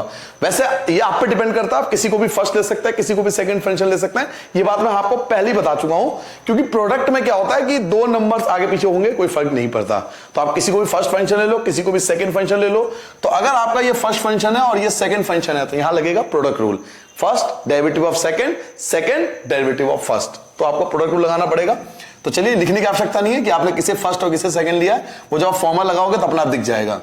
तो सबसे पहले आपको लिखना पड़ेगा differentiate with respect to X, क्योंकि एक्स वेरिएबल है, यहां एक्स के रिस्पेक्ट में कर रहा हूं, तो यहां आएगा dy अपॉन में dx। अब रूल क्या कहता है, फर्स्ट, तो पहले फर्स्ट लिख लो, cos x cube derivative of second, second क्या है आपके पास, साइन स्क्वायर x की पावर 5, क्लियर हो गया।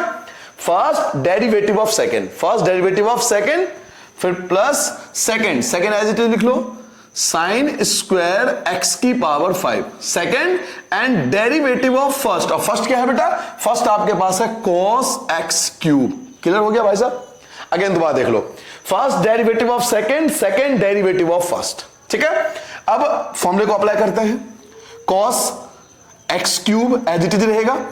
जब आप इसका डेरिवेटिव करोगे, इसका आप डेरिवेटिव करने वाला हो, तो जब डेरिवेटिव करोगे तो यहां पे सबसे पहले डेरिवेटिव किसका होता है, सबसे पहले डेरिवेटिव होता है पावर का, सबसे पहले डेरिवेटिव होता है बच्चों पावर का, पहले पावर का डेरिवेटिव करते हैं। तो साइन स्क्वायर, अगर ये स्क्वायर नहीं होता तो मैं सिंपल साइन का डेरिवेटिव करता, फिर x की पावर 5 का डेरिवेटिव करता, जैसे अब तक करते आ रहे हैं, बट यहां पे स्क्वायर है तो सबसे पहले पावर का डेरिवेटिव होता है, तो पावर को आप आगे ले आओगे प्रोडक्ट में। याद है ना पावर का बताया था कि पावर का डेरिवेटिव जब हम लोग करते हैं तो पावर को आगे ले आते हैं, तो ये जो पावर है स्क्वायर, ये प्रोडक्ट में आ जाएगा, तो इसको प्रोडक्ट में कन्वर्ट कर लेते हैं। तो सबसे पहले याद रखना पावर का डेरिवेटिव होता है। मैं आपको बताऊं, आपको लगेगा ये बहुत छोटी बात है, बट ऐसा क्वेश्चन मेरे से इंटरव्यू पूछा गया था, जब मैं आईबी के एग्जाम में बैठा था, इंटरव्यू मुझसे पूछा गया था, क्योंकि मैं मैथ के बैकग्राउंड से हूं, तो वो लोग क्या करते हैं, इंटरव्यू बैठे रहते हैं और फिर देखते एक बार आपका बैकग्राउंड चेक करते हैं कि आप कौन से फील्ड से आए हो।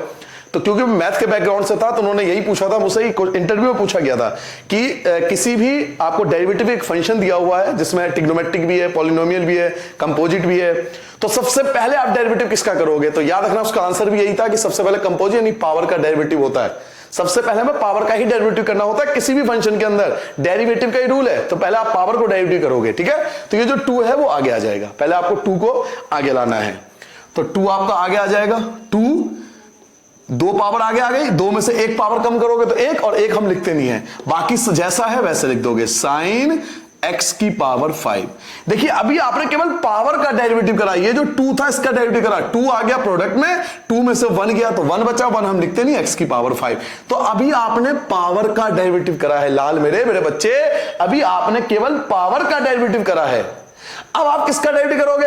अब आप साइन का डेरिवेटिव करोगे। ठीक है बेटा, पहले पावर का डेरिवेटिव फिर साइन का डेरिवेटिव। अब साइन का डेरिवेटिव करो तो सर जी साइन का डेरिवेटिव तो हम सबको आता है। साइन का डेरिवेटिव क्या होता है? साइन का डेरिवेटिव cos x होता है। शाबाश। तो साइन का डेरिवेटिव हो गया cos और x की पावर 5 एज इट इज, क्योंकि आपने साइन का डेरिवेटिव करा ना, तो साइन का डेरिवेटिव cos हो गया और x की पावर एज इट इज आ गया। ठीक है, अब कौन बचा? अब बचा x की पावर 5 का डेरिवेटिव।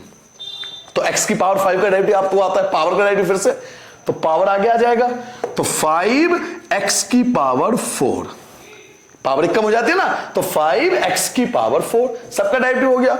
अब अगर आपके दिमाग में ये बात कभी चल रही हो कि सर जी पावर तो ये भी था, तो आप इसका डेरिवेटिव करो, तो ये फंक्शन के अंदर है। आप ध्यान से देखो, ये फंक्शन के अंदर है, तो पहले डेरिवेटिव हम इसका करेंगे ना जो फंक्शन के बाहर है। पहले स्क्वायर का, इस वाले जो स्क्वायर है, इस स्क्वायर का मतलब है होल स्क्वायर, पूरे पे स्क्वायर है, तो पहले स्क्वायर आगे आ जाएगा, पावर एक कम हो जाएगी, बाकी जैसा वैसे। फिर साइन का डेरिवेटिव cos, बाकी जैसा है वैसा ही। फिर x की पावर 5 का 5x की पावर 4। अब आ गया आपका कंप्लीट डेरिवेटिव। ये कंप्लीट आपका डेरिवेटिव हो गया, इतने छोटे से का डेरिवेटिव, ये कंप्लीट आपका डेरिवेटिव हो गया। ठीक है भाई साहब, चलिए अब इसका डेरिवेटिव करते हैं। इसका तो कुछ नहीं होगा क्योंकि डेरिवेटिव होना नहीं है, तो एस एक्स साइन का स्क्वायर x की पावर 5, इसे एज इट इज लिख दो। अब डेरिवेटिव मैं इसका कर रहा हूं, तो ये केवल x क्यूब है, ध्यान रखना x क्यूब है। अगर यहां cos क्यूब होता तो पहले क्यूब का डेरिवेटिव होता, बट ये x क्यूब है यानी फंक्शन के अंदर है, तो पहले फंक्शन के जो बाहर है उसका डेरिवेटिव करोगे। तो cos का डेरिवेटिव क्या होता है सबको पता है, cos का डेरिवेटिव माइनस साइन, तो ब्रैकेट में लगा दिया cos का डेरिवेटिव माइनस साइन और x की power cube as it is रहेगा। ठीक है भाई साहब, cos का derivative minus sine x cube as it is रहेगा। अब चलो जी cos का डेरिवेटिव हो गया, अब किसका करोगे? x क्यूब का डेरिवेटिव करोगे, तो x क्यूब का डेरिवेटिव क्या होता है? 3x स्क्वायर, क्योंकि पावर आगे आ जाती है, 3x स्क्वायर, ये हो गया डेरिवेटिव। डेरिवेटिव हो गया। अब इनके कैलकुलेशन को एक बार चेक करना है कि कोई गलती ना हो, तो चलिए बेटा कैलकुलेशन चेक करते हैं एक बार। देखिए ये सब प्रोडक्ट में है, ये सब एक साथ है, एक साथ मल्टीप्लाई में है, तो पहले नंबर्स, पहले हमेशा कांस्टेंट नंबर लिखते हैं, पहले कांस्टेंट को चेक करते हैं कौन कौन सा कांस्टेंट नंबर है, देन उसके बाद बाकी नंबर्स आते हैं। तो पहले कांस्टेंट चेक करो कौन कौन है। एक तो 2 है और एक आपके 5 है, तो 2 5 जा 10 x की पावर 4। ठीक है भाई जा, 2 5 10 हो गया, x की पावर 5 4। बाकी जो जो है उसे लिख लो, कौन कौन सा बच गया। एक तो आपके पास बच गया cos x की पावर क्यूब, एक तो ये बच गया cos x की पावर क्यूब, और क्या बचा, एक आपके बचा sin x की पावर 5, और एक आपके पास बचा cos x की पावर 5। ठीक है भाई, पहले कांस्टेंट लिख लिया, फिर जो बच गया ये, फिर ये, और फिर ये ट्रिग्नोमेट्री जो जो बच गया लिख दिया। चलिए जी भाई साहब, अब ये एक साथ है तो इनका प्रोडक्ट भी एक साथ होगा, प्लस माइनस आपका माइनस हो गया, ये प्लस है ये माइनस है, माइनस हो गया। पहले कांस्टेंट नंबर ढूंढो, तो कांस्टेंट ये है, क्या है, 3x स्क्वायर। कांस्टेंट नंबर लग गया 3x स्क्वायर। अब बाकी जो ट्रिग्नोमेट्रिक वैल्यू है वो लिख लो, क्या वैल्यू है, साइन स्क्वायर x की पावर 5, और साथ में क्या, और ये लिखने के बाद और क्या लिखोगे, साइन x का क्यूब। ठीक है, प्लस माइनस माइनस, पहले नंबर 3x स्क्वायर, फिर आपका ये बच गया और ये बच गया, तो ये जो होगा बच्चों ये आपका रिक्वायर्ड आंसर आ जाएगा। क्लियर है, तो इस प्रकार से क्वेश्चन को अटेंड करना है, डेरिवेटिव ध्यान से करना, प्रोडक्ट रूल ध्यान से लगाना। ठीक है, नोट करो, फिर नेक्स्ट क्वेश्चन पे आते हैं। चलो बेटा क्वेश्चन 7 देखिए, बहुत छोटा सा क्वेश्चन है, दिखने में बहुत छोटा है, बट ये छोटे क्वेश्चन बहुत खोटे होते हैं। अब ये क्वेश्चन देखो बेटा, बहुत आराम से पहले 1 बाय 1 समझना है, क्योंकि इस वाले क्वेश्चन में आपको पूरा प्रोसेस समझ आएगा चेन रूल का। जरा ध्यान सुनना, सबसे पहले क्या लिखोगे, differentiate with respect to x, जो x होगा वो आएगा, यह आ जाएगा आपका dy अपॉन में dx, 2 की जगह 2 को क्यों छोड़ दिया, क्योंकि 2 एक कांस्टेंट है, तो सर जी 2 का तो डेरिवेटिव 0 होता है। यही चीज बहुत बच्चों को कंफ्यूजन होती है। देखो 2 और 2x में डिफरेंस है, यहां 2 कांस्टेंट है बट 2x कांस्टेंट नहीं है, क्योंकि 2 के साथ x है। अगर ये 2 अकेला होता, सिंगल होता, तो वो कांस्टेंट होता, तो उसका डेरिवेटिव 0 होता, लेकिन 2 के साथ ये पूरी कहानी, पूरी प्रजा साथ में है भाई, पूरा देश उसके साथ है। 2 के साथ इतनी सारी कहानी जो है प्रोडक्ट में, तो 2 अकेला कहां हुआ। अगर सिंगल 2 होता तो उसका डेरिवेटिव 0 होगा, बट उसके साथ अगर कोई चीज प्रोडक्ट में है तो वो अकेला नहीं है, तो इस केस में आप 2 की जगह 2 लिखोगे, 0 मत कर देना। यही सबसे ज्यादा गलती होती है एग्जाम में, ऐसी गलती मत करना। तो 2 की जगह 2 आ गया, ठीक है भाई साहब, क्योंकि सिंगल नहीं है, इसके साथ बहुत कुछ है। अब डेरिवेटिव किसका होता है, सबसे पहले पावर का, तो पावर कौन है? Under root. Sir ji under root कब से पावर होने लगा? अरे भाई इस कॉट एक्स स्क्वायर अगर ये अंडर रूट में, अंडर रूट का मतलब क्या होता है? इसकी पावर 1/2, तो हुआ नहीं अंडर रूट सबसे बड़ी है भाई। अंडर रूट का मतलब क्या होता है? 1/2 पावर। तो पहले डेरिवेटिव किसका होता है? पावर का। और मैंने अंडर रूट का आपको शॉर्टकट बताया था, एक अंडर रूट को शॉर्टकट तरीके से बताया था कि डायरेक्ट डेरिवेटिव कर सकते हो। नहीं पता था अब भी सीख लो। 1/2 और जो है वो सब लिख दो। बिल्कुल सबसे सिंपल तरीका है अंडर रूट को डेरिवेटिव करने का। ये 2 की जगह 2 आ गया। अंडर रूट का डेरिवेटिव सबसे आसान तरीका है 1/2 अंडर रूट लगा दो, जो है वही लिख दो, वही आएगा आंसर। आप जितना मर्जी डेरिवेटिव कर दो। मैंने आपको रीजन पिछले क्वेश्चन में बताया था अंडर रूट का डेरिवेटिव कैसे होता है। तो 1/2 लिख दिया और अंडर रूट में जो था वो लिख दिया। चलो जी इसका काम तो हो गया। अंडर रूट का आपने डेरिवेटिव कर दिया। अब अंडर रूट के बाद किसका नंबर है? कॉट का नंबर है। तो अब डेरिवेटिव करूंगा कॉट एक्स स्क्वायर का। बिल्कुल आराम से तसल्ली से पहले समझ लो। 2 से 2 कैंसिल हो गया। 1/√, कॉट एक्स स्क्वायर, एक तो ये बच गया आपके पास। अब आप डेरिवेटिव किसका करोगे? कॉट का। कॉट का डेरिवेटिव क्या होता है? Minus cosec square x. तो कॉट का डेरिवेटिव करो पहले, माइनस कॉसेक स्क्वायर और एक्स स्क्वायर, क्योंकि आपने कॉट का डेरिवेटिव करा है। अब कॉट का डेरिवेटिव हो गया।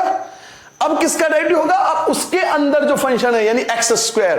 तो अब एक्स स्क्वायर का डेरिवेटिव, और एक्स स्क्वायर का डेरिवेटिव क्या होता है? 2x। आई होप आप सबको क्लियर हो गया होगा। देखो पहले आपने अंडर रूट का डेरिवेटिव करा, अंडर रूट का डेरिवेटिव हो गया, फिर आप कॉट का डेरिवेटिव करने वाले हो, कॉट का डेरिवेटिव हो गया, फिर एक्स स्क्वायर का डेरिवेटिव। तो 1 बाय 1 डेरिवेटिव करते रहता है, इसे ही चेन रूल बोलते हैं। चलो जी अब आपके पास देखो क्या क्या बचा। कांस्टेंट क्या है? 2x और माइनस, तो माइनस का 2x बच गया और साथ में क्या बच गया? कॉसेक स्क्वायर और एक्स स्क्वायर अपॉन में अंडर रूट में कॉट एक्स स्क्वायर। एक्चुअल में देखा जाए तो हो गया डेरिवेटिव, डेरिवेटिव हो चुका है। आंसर लिख दूं? लेकिन एनसीईआरटी में देखो तो ये आंसर नहीं है, थोड़ा सा डिफरेंट है, क्योंकि इसके बाद ऑपरेशन शुरू होते हैं। डेरिवेटिव मैं क्या सिखा रहा हूं? डेरिवेटिव, डेरिवेटिव यही था। डेरिवेटिव खत्म हो चुका है इसका। अब जो आगे करूंगा वो डेरिवेटिव नहीं है, वो सिर्फ ऑपरेशन होगा। अंडर रूट फॉर्मूले का ये सब का ऑपरेशन होगा, फॉर्मूले का एक बैकग्राउंड तैयार होगा इसका। डेरिवेटिव इतना ही है, डेरिवेटिव हो चुका है ये। Derivative complete. अगर मुझसे पूछा है डेरिवेटिव क्या है, डेरिवेटिव यही है, इसका डेरिवेटिव यही आएगा। बट आंसर मैच नहीं करेगा आपका। क्यों? क्योंकि अभी इसको आपको ब्रेक डाउन करना पड़ेगा, क्योंकि इन सबके फॉर्मूले होते हैं। कोसेक का फॉर्मूला 1/sin होता है, आपको पता है। कॉट का formula sin upon cos upon sin होता है। तो फॉर्मूला लगाना पड़ेगा, अगर फॉर्मूला लग रहा है तो लगाना पड़ेगा। तो अब मैं इसका ऑपरेशन लगाऊंगा, ठीक है। ये आपको थोड़ा साइड करता हूं। चलिए जी यहां शुरू कर देता हूं। अब एक एक चीज को बड़ा ध्यान से देखना। देखो जी -2x तो अपनी जगह एज इट इज छोड़ दिया मैंने, ठीक है। अपॉन में आ गया। बेटा कॉट का फॉर्मूला क्या होता है? कॉट का फॉर्मूला होता है अंडर रूट में कॉस एक्स स्क्वायर अपॉन में under root sine x square. यही तो फॉर्मूला लगाओगे। कॉट की जगह फॉर्मूला, कॉट की जगह फॉर्मूला लगाओगे कॉस अपॉन साइन, तो under root cos x square upon में under root sine x square. दोनों पर अंडर रूट आएगा क्योंकि अंडर रूट है। कॉट का एक्चुअल फॉर्मूला होता है कॉस अपॉन साइन, लेकिन दोनों पर अंडर रूट आ जाएगा। तो ये जो सबसे नीचे अपॉन है ये सबसे ऊपर आ जाएगा। तो साइन एक्स स्क्वायर जो अंडर रूट के अंदर से ऊपर ले आओ, तो अंडर रूट में क्या बचा? Sine x square. क्लियर हो गया कहां से आया? सर जी जब आपने कॉट को तोड़ा तो कॉट का फॉर्मूला था कॉस अपॉन साइन, तो साइन चला जाएगा ऊपर। अब कौन बचा? यहां कौन बचा? यहां बचा under root cos x square. ठीक है भाई, आराम समझना चुका है। कॉट को आपने तोड़ दिया कॉस अपॉन साइन में, साइन चला गया आपका ऊपर और कॉस बच गया आपका अपॉन में, ठीक है। अब -2x लिख चुके हो, ये लिख चुके हो। अब बचा कौन? ये। तो कोसेक का भी तो फॉर्मूला होता है। कोसेक का फॉर्मूला क्या होता है? कोसेक का फॉर्मूला होता है 1/sin स्क्वायर, तो स्क्वायर लगा दो एक्स स्क्वायर। भाई कोसेक स्क्वायर को अगर कन्वर्ट कर दूं तो 1/sin स्क्वायर बन जाएगा, तो अपॉन में आ जाएगा। तो अपॉन में लिख लोगे, क्या लिखोगे? अपॉन में आ जाएगा बेटा साइन स्क्वायर और एक्स स्क्वायर, ठीक है। अब एक चीज बताओ कि यहां साइन की पावर हाफ है, आधी है। भाई अंडर रूट का मतलब क्या? हाफ। साइन एक्स स्क्वायर की पावर हाफ है और यहां साइन एक्स स्क्वायर है, और डिवाइड में पावर क्या होती है? माइनस। डिवाइड में पावर माइनस होती है। यहां साइन एक्स स्क्वायर की पावर हाफ है और यहां साइन एक्स स्क्वायर है, तो 2 में से, इस 2 में से हाफ को माइनस करना पड़ेगा। तो जब 2 में से हाफ माइनस करोगे क्या आएगा? 3/2 आ जाएगा। तो माइनस का 2x अपॉन में, या एक काम करो पहले इसको दो हिस्सों में तोड़ लो, under root cos x square अपनी जगह पर, ये साइन स्क्वायर है, दो बार है ना, दो बार का मतलब क्या है, मैं साइन एक्स स्क्वायर अलग लिख सकता हूं और साइन एक्स स्क्वायर अलग लिख सकता हूं ना, साइन स्क्वायर एक्स स्क्वायर है, साइन स्क्वायर है तो साइन एक बार लिख दिया, दो बार लिख दिया, दोनों सेपरेट कर दिए। अब अंडर रूट में क्या चल रहा है, साइन एक्स स्क्वायर, तो जब बेटा इसको इससे कैंसिल करूंगा तो इसके ऊपर अंडर रूट लग जाएगा, क्योंकि आपको पता है इसका मतलब डबल होता है, तो जब इसको इससे कैंसिल करूंगा तो इसके ऊपर अंडर रूट लग जाएगा। माइनस का 2x अपनी जगह पर रहने दो, साथ में क्या देखो इन दोनों की मल्टीप्लाई हो जाएगी क्योंकि दोनों अंडर रूट के अंदर है, तो जब इन दोनों की मल्टीप्लाई करोगे तो अंडर रूट में क्या बनेगा, अंडर रूट में बनेगा साइन एक्स स्क्वायर और साथ में क्या बनेगा, कॉस एक्स स्क्वायर। ठीक है, ये दोनों अंडर रूट के अंदर आ गए, sine x square cos x square दोनों अंडर रूट के अंदर है। अब अंडर रूट के बाहर कौन है, अंडर रूट के बाहर है बेटा साइन एक्स स्क्वायर, ये अंडर रूट के बाहर है, तो ये जैसा है वैसे छोड़ दिया, ये दोनों अंडर रूट के अंदर है तो दोनों को एक साथ लिख दिया। अब आप चाहो तो यहां भी छोड़ सकते हो, लेकिन अभी भी खत्म नहीं हुआ, यहां अगर 2 लगा दे तो ये फॉर्मूला बन जाएगा 2 sin x cos x का, तो यहां पर क्या करूंगा, 2 से मैं मल्टीप्लाई करूंगा और 2 से डिवाइड करूंगा अंडर रूट के अंदर, अंडर रूट के अंदर, अभी अंडर रूट के अंदर ही चल, ये सब अंडर रूट के अंदर है, तो 2 से मल्टीप्लाई कर लिया, 2 से डिवाइड कर दिया, क्यों मल्टीप्लाई डिवाइड करा, ताकि टोटल एक फॉर्मूला बन जाए, 2 sin x cos x, ये फॉर्मूला बन गया।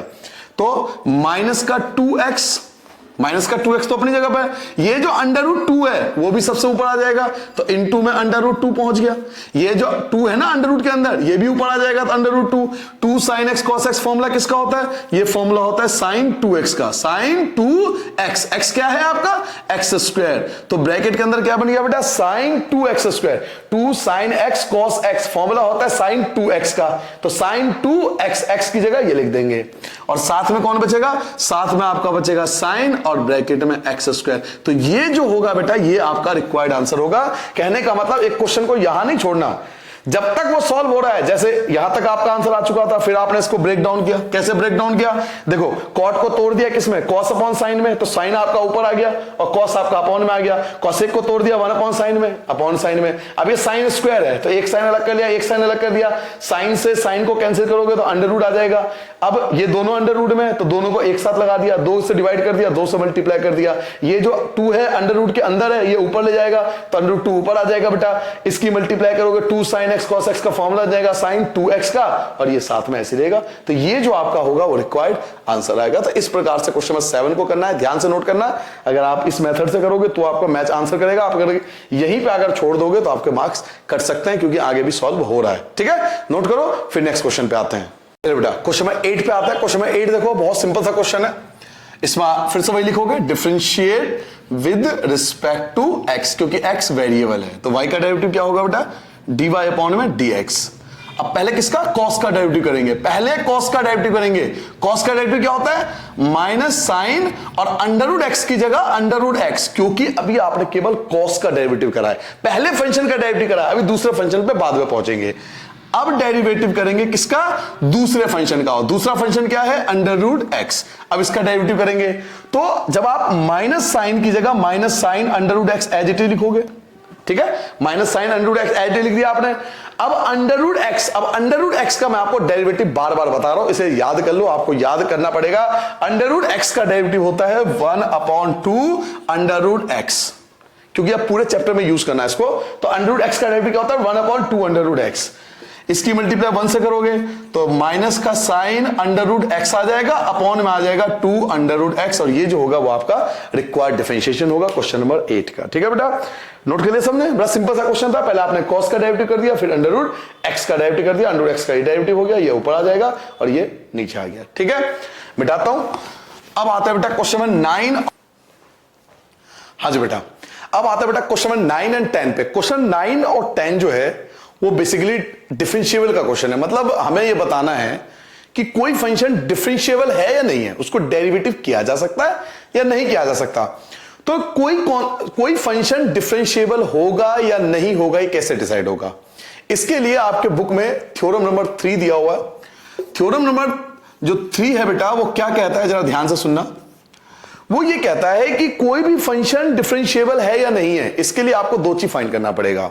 सबसे पहले आप निकालोगे लेफ्ट हैंड डेरिवेटिव, याद होगा आपको लेफ्ट हैंड लिमिट फाइंड करते थे, यहां लेफ्ट हैंड डेरिवेटिव फाइंड करोगे, तरीका वही रहेगा जो लेफ्ट हैंड लिमिट का था। फिर आप राइट हैंड डेरिवेटिव फाइंड करना।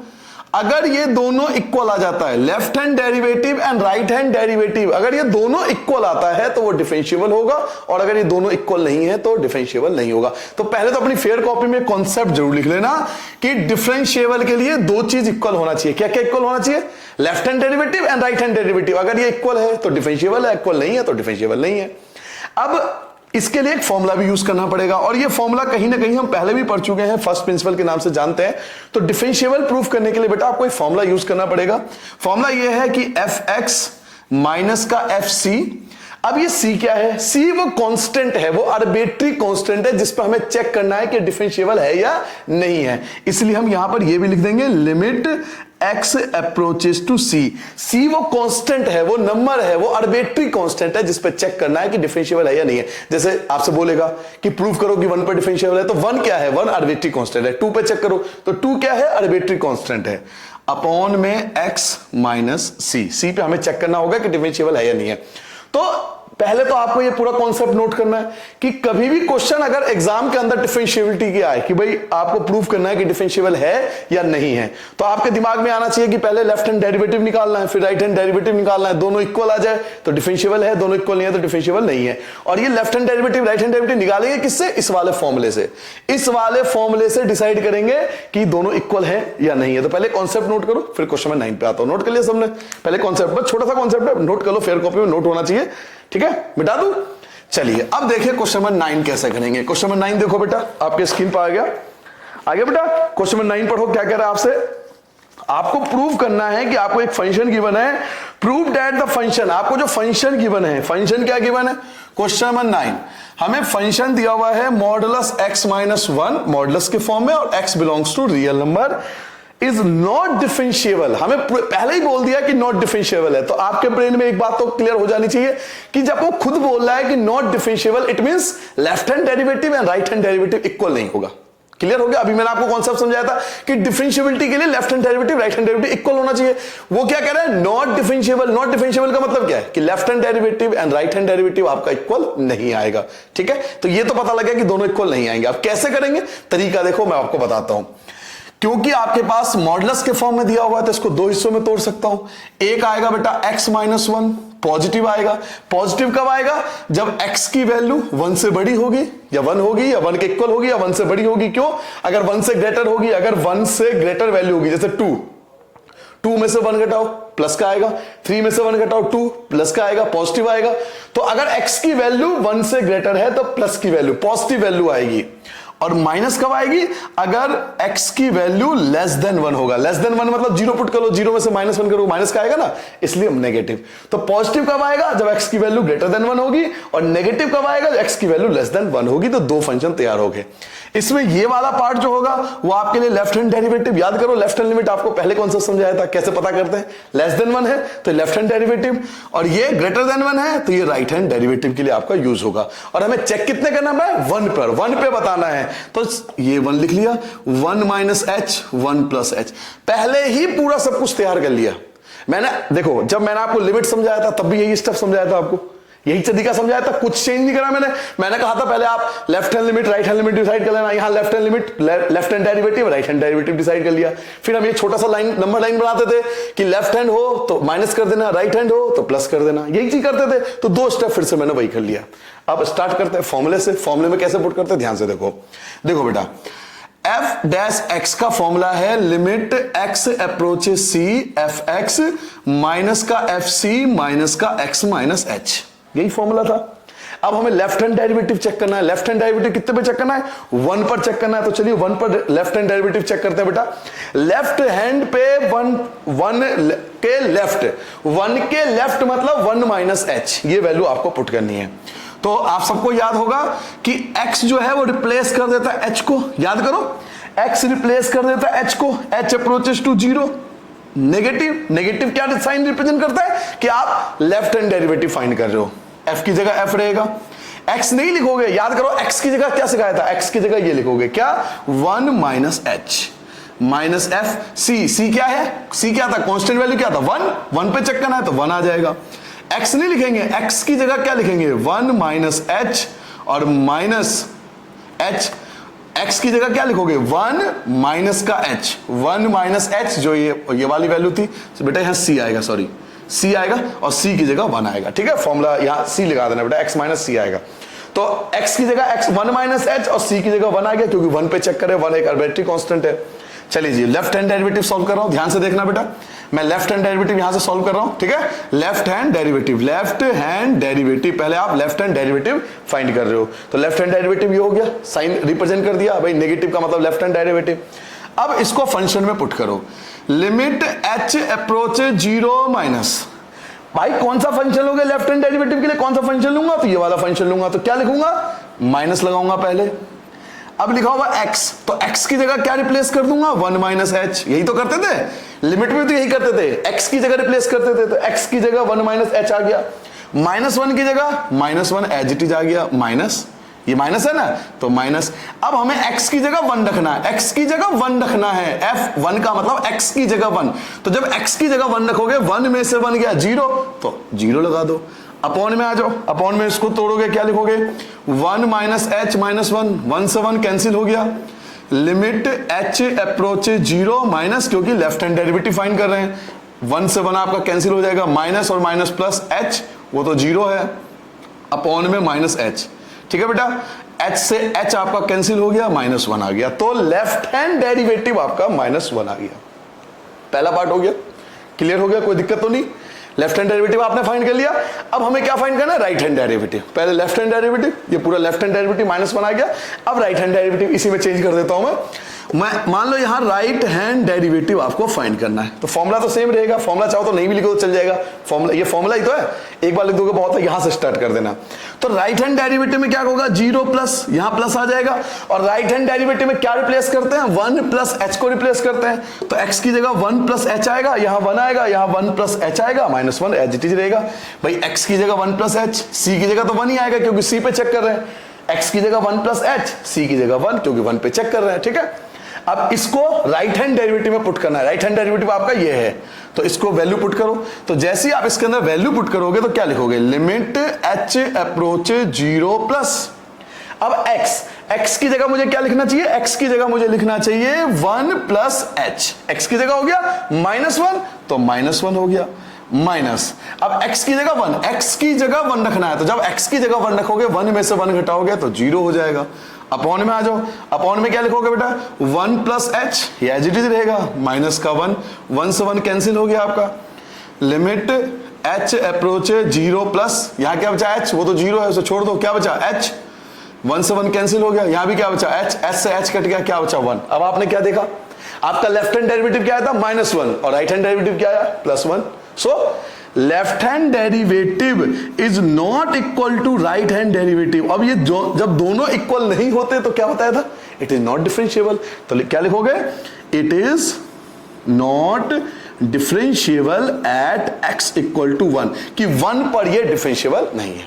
बड़ा सिंपल सा कॉन्सेप्ट है, केवल इस फॉर्मूले को याद रखना है और आपको वैल्यू रिप्लेस करना है, ठीक है। तो ये दो फंक्शन बन गए, एक आपका लेफ्ट हैंड डेरिवेटिव बन गया, एक आपका राइट हैंड डेरिवेटिव बन गया, एक लेफ्ट हैंड डेरिवेटिव को सॉल्व कर दिया, एक राइट हैंड डेरिवेटिव को सॉल्व कर दिया, दोनों इक्वल नहीं आए तो नॉट डिफरेंशिएबल। नोट कर लिया सबने, मिटा दूं, क्लियर है, समझ में आ गया। चलिए अब आता है बेटा क्वेश्चन नंबर 10 पे। देखो बेटा क्वेश्चन नंबर 10 देखो, क्वेश्चन नंबर 10 क्या कह रहा है, बहुत अच्छा क्वेश्चन है, बहुत ज्यादा अच्छा क्वेश्चन है। Prove that the greatest integer function, आपको ग्रेटेस्ट इंटीजर फंक्शन दिया हुआ, और मैंने आपको ग्रेटेस्ट इंटीजर फंक्शन का कॉन्सेप्ट समझाया था, एक बार दोबारा थोड़ा सा बताता हूं। देखिए 1.9 ग्रेटेस्ट इंटीजर फंक्शन में आंसर 1 आएगा, क्योंकि आप क्या बोलो ग्रेटेस्ट इंटीजर, तो सारी वैल्यू इंटीजर में लिखनी होती है, 1.9 को 1, नाम भले ही ग्रेटेस्ट इंटीजर हो लेकिन लिखते हमेशा लेस वैल्यू है। 1.9 का मतलब क्या है, 1 और 2 के बीच में होगा भाई, 1.9 1 और 2 के बीच में होगा कहीं पर, तो इनमें जो स्मॉलर वैल्यू होती है वो लिखते हैं। अब कोई लिखता है 2.3 तो आंसर 2 लिखोगे, मैं लिखता हूं 0.9 तो आंसर 0 लिखोगे, 0.9 का मतलब आंसर 0 होगा ग्रेटेस्ट इंटीजर फंक्शन के अंदर, 0.9 का मतलब 0 इंटीजर, ठीक है, क्योंकि स्मॉलर वैल्यू लिखनी होती है। ये आपको पहले कॉन्सेप्ट समझा दिया था। अब आगे बढ़ते हैं, तो हमें क्या प्रूव करना है, ये जो क्वेश्चन है क्वेश्चन नंबर 10, आपको एक फंक्शन दिया हुआ है, क्या फंक्शन है, ग्रेटेस्ट इंटीजर फंक्शन x दिया हुआ है, 0 से ग्रेटर है और 3 से लेस है, is not differentiable eight 1 and 2। हमें फिर से वही प्रूफ करना है, आपको प्रूफ करना है कि 1 पे नॉट डिफरेंशिएबल है और 2 पे भी नॉट डिफरेंशिएबल है। तो दो पार्ट है इसके। पहले मैं पहला पार्ट करा देता हूं, 1 पर, ठीक है। 1 पे मैं कराता हूं, 2 पे आप करके दिखाना। तो हमें चेक करना बेटा 1 पे नॉट डिफरेंशिएबल है, 1 पे डिफरेंशिएबल नहीं है। तो 1 पर नॉट डिफरेंशिएबल है तो इसमें तो दो फंक्शन होंगे नहीं, यहां तो सिंगल फंक्शन है, तो लेफ्ट हैंड डेरिवेटिव भी यही होगा, राइट हैंड डेरिवेटिव भी यही होगा। तो इसका ग्राफ बना लो। 1 पे चेक करना है तो 1 माइनस एच होगा, 1 प्लस एच होगा, ठीक है। 1 minus h, 1 plus H, left hand derivative, right hand derivative, क्योंकि हर बार आप बनाते थे लिमिट भी बनाते थे। तो अब लेफ्ट हैंड डेरिवेटिव, एक बार फॉर्मूला लिख लेता हूं, पहले फॉर्मूला लिख लो। फॉर्मूला क्या था बेटा? लिमिट एक्स अप्रोचेज सी मतलब वो कांस्टेंट नंबर जिस पर हमें चेक करना है कि ये डिफरेंशिएबल है या नहीं है। तो यहां सी, वैसे सी की जगह 1 भी लिख सकते हो क्योंकि 1 पे चेक करना, तो मैं तो फॉर्मूला लिख रहा हूं तो इसलिए सी रिप्रेजेंट कर रहा हूं। एफ एक्स माइनस का एफ सी अपॉन में एक्स माइनस सी, ये फॉर्मूला लगा दिया, पहले फॉर्मूला हो गया। अब हम फाइंड करें बेटा लेफ्ट हैंड डेरिवेटिव, ठीक है। लेफ्ट हैंड डेरिवेटिव फाइंड करने जा रहा हूं। तो लेफ्ट हैंड डेरिवेटिव जब फाइंड करोगे f x equal to limit x को रिप्लेस करते हैं एच, 0 माइनस, माइनस क्या रिप्रेजेंट करता है कि आप लेफ्ट हैंड डेरिवेटिव फाइंड कर रहे हो। फिर एफ, अब एक्स थोड़ी लिखोगे, एक्स की जगह क्या रिप्लेस करोगे? 1 minus h, 1 minus H minus F, c मतलब आर्बिट्री कांस्टेंट, आर्बिट्री कांस्टेंट 1 है, अपॉन में एक्स, एक्स की जगह 1 माइनस एच और माइनस का सी मतलब आर्बिट्री कांस्टेंट 1, सी मतलब आर्बिट्री कांस्टेंट, इस पे हमें चेक करना है तो सी की जगह 1 आ गया। चलिए जी, लिमिट एच अप्रोच 0 माइनस, अब आपको एक्स की जगह ये पुट करना है, एक्स की जगह ये वैल्यू पुट करना है। तो जब एक्स की जगह ये वैल्यू पुट करोगे तो ग्रेटेस्ट इंटीजर फंक्शन एक्स की जगह क्या लिखूंगा? 1 माइनस एच लिखूंगा, माइनस का एक्स की जगह 1 पुट करना है तो 1 पुट करो, तो यहां पर सिंपल 1 आएगा। ये भी ग्रेटेस्ट इंटीजर फंक्शन, ये भी ग्रेटेस्ट इंटीजर फंक्शन, एक बार एक्स की जगह 1 माइनस एच, एक बार एक्स की जगह 1 आ जाएगा, अपॉन में 1 माइनस एच माइनस 1, 1 से 1 कैंसिल हो गया, ठीक है, ये बचेगा। अब जरा मेरी बात ध्यान से सुनो बेटा, यही ये चीज समझने वाली, अगर ये चीज समझ में आ गई तो फिर मजा आ जाएगा। देखो 1 माइनस एच है, अब एच की वैल्यू कुछ भी हो, छोटी सी छोटी वैल्यू क्यों ना हो, जब आप 1 में से माइनस करोगे, ध्यान से सुनना, जब आप 1 में से एच की, कहता हूं बहुत मिनिमम वैल्यू है, मैं कहता हूं एच की बहुत ज्यादा मिनिमम वैल्यू है 0.0000001, इससे ज्यादा नहीं, इतना छोटा ले लूं, तो जब 1 में से माइनस करूंगा छोटी सी छोटी वैल्यू तो क्या आएगा? 0.99999 के फॉर्म में आ जाएगा। और ग्रेटर इंटीजर फंक्शन क्या कहता है कि भले ही 0.999 आपको आंसर 0 लिखना है, यही तो समझाया था, मेरी बात समझ पा रहे हो? 1 में से h, अब h की कुछ भी मिनिमम वैल्यू होगी, जब 1 में से माइनस करूंगा तो वो 0 पॉइंट कुछ में कन्वर्ट हो जाएगा, और जब 0 पॉइंट कुछ में कन्वर्ट हो जाएगा तो ग्रेटर इंटीजर फंक्शन वो 0 होगा। क्लियर हो गया? यही चीज तो समझना है कि यार 1 में से कुछ भी माइनस करूंगा तो वो 0 पॉइंट कुछ में कन्वर्ट हो जाएगा, तो आंसर 0 आएगा क्योंकि ग्रेटर इंटीजर फंक्शन है। तो इसको सॉल्व करने पर मुझे क्या मिला? 0 माइनस 1, तो अपने आप में ग्रेटर इंटीजर है तो 1 की जगह 1 आएगा, अपॉन में क्या बचा? माइनस एच बचा। लिमिट एच अप्रोच 0 माइनस, ये बचेगा -1, अपॉन में बचा माइनस एच, माइनस से माइनस कैंसिल हो गया, कोई परेशानी नहीं है। अब देखो 1 अपॉन में एच, कोई उपाय नहीं है आपके पास, तो h की वैल्यू आप 0 पुट करोगे, जैसे h की वैल्यू 0 पुट करोगे 1/0, 1/0 क्या होता है? इन्फिनिटी, तो पहली वैल्यू आपके पास इन्फिनिटी आ गई, ठीक है, इन्फिनिटी पहली वैल्यू आपके पास आ चुकी है। अच्छा याद रखना, कभी भी 0/0 नहीं हो सकता लिमिट के अंदर, लेकिन ये वाला केस हो सकता है, 1/0 हो सकता है, इन्फिनिटी हो सकता है, लेकिन 0/0 नहीं हो सकता, ये वाला केस नहीं, कभी सॉल्व नहीं होता। तो 1/0 इन्फिनिटी, पहला पार्ट तो इन्फिनिटी आ गया जो हमारा लेफ्ट हैंड डेरिवेटिव था। अब मुझे क्या निकालना है? Right hand derivative. तो चलिए यार राइट हैंड डेरिवेटिव इसी में फाइंड कर लेता हूं बेटा, राइट हैंड डेरिवेटिव, ठीक है। तो क्या करूंगा? 0 प्लस आ जाएगा यहां, ठीक है, 0 प्लस हो जाएगा, राइट हैंड डेरिवेटिव है। यहां क्या लिखूंगा? 1 प्लस, क्योंकि 1 प्लस एच होगा, ये ऐसे ही रहेगा, 1 प्लस एच होगा, आर्बिट्री कांस्टेंट 1 रहेगा, ठीक है। मैंने इसी में चेंज कर दिया, आप मत करना, पता लगे उसी को चेंज कर दिया। चलिए भाई साहब अब इसको सॉल्व करते हैं। लिमिट एच अप्रोच 0 प्लस, अब हमें x की जगह ये पुट करना है, तो जैसे ही x की जगह ये पुट करता हूं तो क्या लिखूंगा? 1 प्लस एच, माइनस x की जगह ये पुट करूंगा तो क्या लिखूंगा? 1 अपॉन में 1 plus h minus 1 equal to 1 से 1 कैंसिल हो गया। अब एक चीज बताओ, 1 प्लस एच, फिर वही बात करूंगा, 1 प्लस एच है, अब आप अपने दिमाग में h की कोई वैल्यू ले लो, छोटी से छोटी वैल्यू लो कि h की कुछ तो वैल्यू होगी ना। मैं कोई वैल्यू लेता हूं, मैं लेता हूं 0.1। तो जब 1 में h की वैल्यू प्लस करूंगा 0.1 तो आंसर क्या होगा 1.1। तो ग्रेटेस्ट इंटीजर फंक्शन में आंसर तो 1 ही लिखूंगा ना। यही चीज तो समझना है। देखो दोबारा मैं कहता हूं अब h की वैल्यू जो है वो 0.2 है, तो 1.0.2 h की जगह 0.2 दोनों को ऐड करूंगा तो 1.2। तो ग्रेटर इंटीजर फंक्शन में आंसर तो 1 ही लिखूंगा, क्योंकि ग्रेटर इंटीजर फंक्शन का कॉन्सेप्ट आपको समझाया था। अब जब 1 में से कुछ भी प्लस करूंगा तो 1 पॉइंट कुछ आएगा, तो भले ही 1 पॉइंट कुछ हो, आंसर तो 1 ही लिखूंगा ग्रेटर इंटीजर फंक्शन में। तो 1 माइनस 1 तो अपने आप में इंटीजर है, अपॉन में यहां लिमिट h अप्रोचेस 0 प्लस 1 में से कुछ भी प्लस किया 1 पॉइंट कुछ आया तो आंसर 1 लिखूंगा, माइनस का 1 अपॉन में क्या बचा बेटा h बचा, और 1 में से 1 गया 0, 0 अपॉन h 0 होगा। तो आपका left hand derivative not define आया था, इन्फिनिटी आया था, और राइट हैंड डेरिवेटिव क्या आया 0 आया।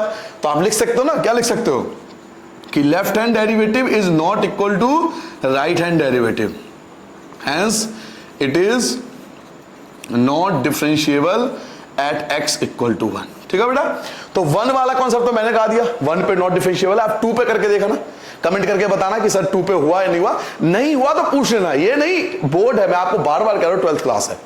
इस चीज को समझो कि समय का कुछ नहीं पता कब कौन सा क्वेश्चन आ जाए। अब जरूरी थोड़ी है 1 पे पूछे, एग्जाम में आपको 1 की जगह 2 दे देगा, 2 पे प्रूव करो, तो पहले ही करके जाओ ना। समस्या क्या है पूछ लो ना टीचर से। तो मैंने 1 पे करा दिया, 2 पे आपके लिए छोड़ के जा रहा हूं, आप करके कमेंट में बताना कि सर यस 2 पे हो गया। नहीं होगा तो ठीक है, मैं हूं ना, मैं आपको बताऊंगा कैसे 2 पर प्रूव होगा। 1 पे मैंने प्रूफ कर दिया, 2 पे आप प्रूफ करके मुझे दोगे और कमेंट सेक्शन में बताओगे हुआ नहीं हुआ। ठीक है, तो कंप्लीट हो गया एक्सरसाइज, अच्छे से करना बेटा। सबको बाय बाय, नमस्ते बेटा, सबको अच्छे से पढ़ना, कोई डाउट्स हो पूछ लेना। ठीक है, बाय बेटा।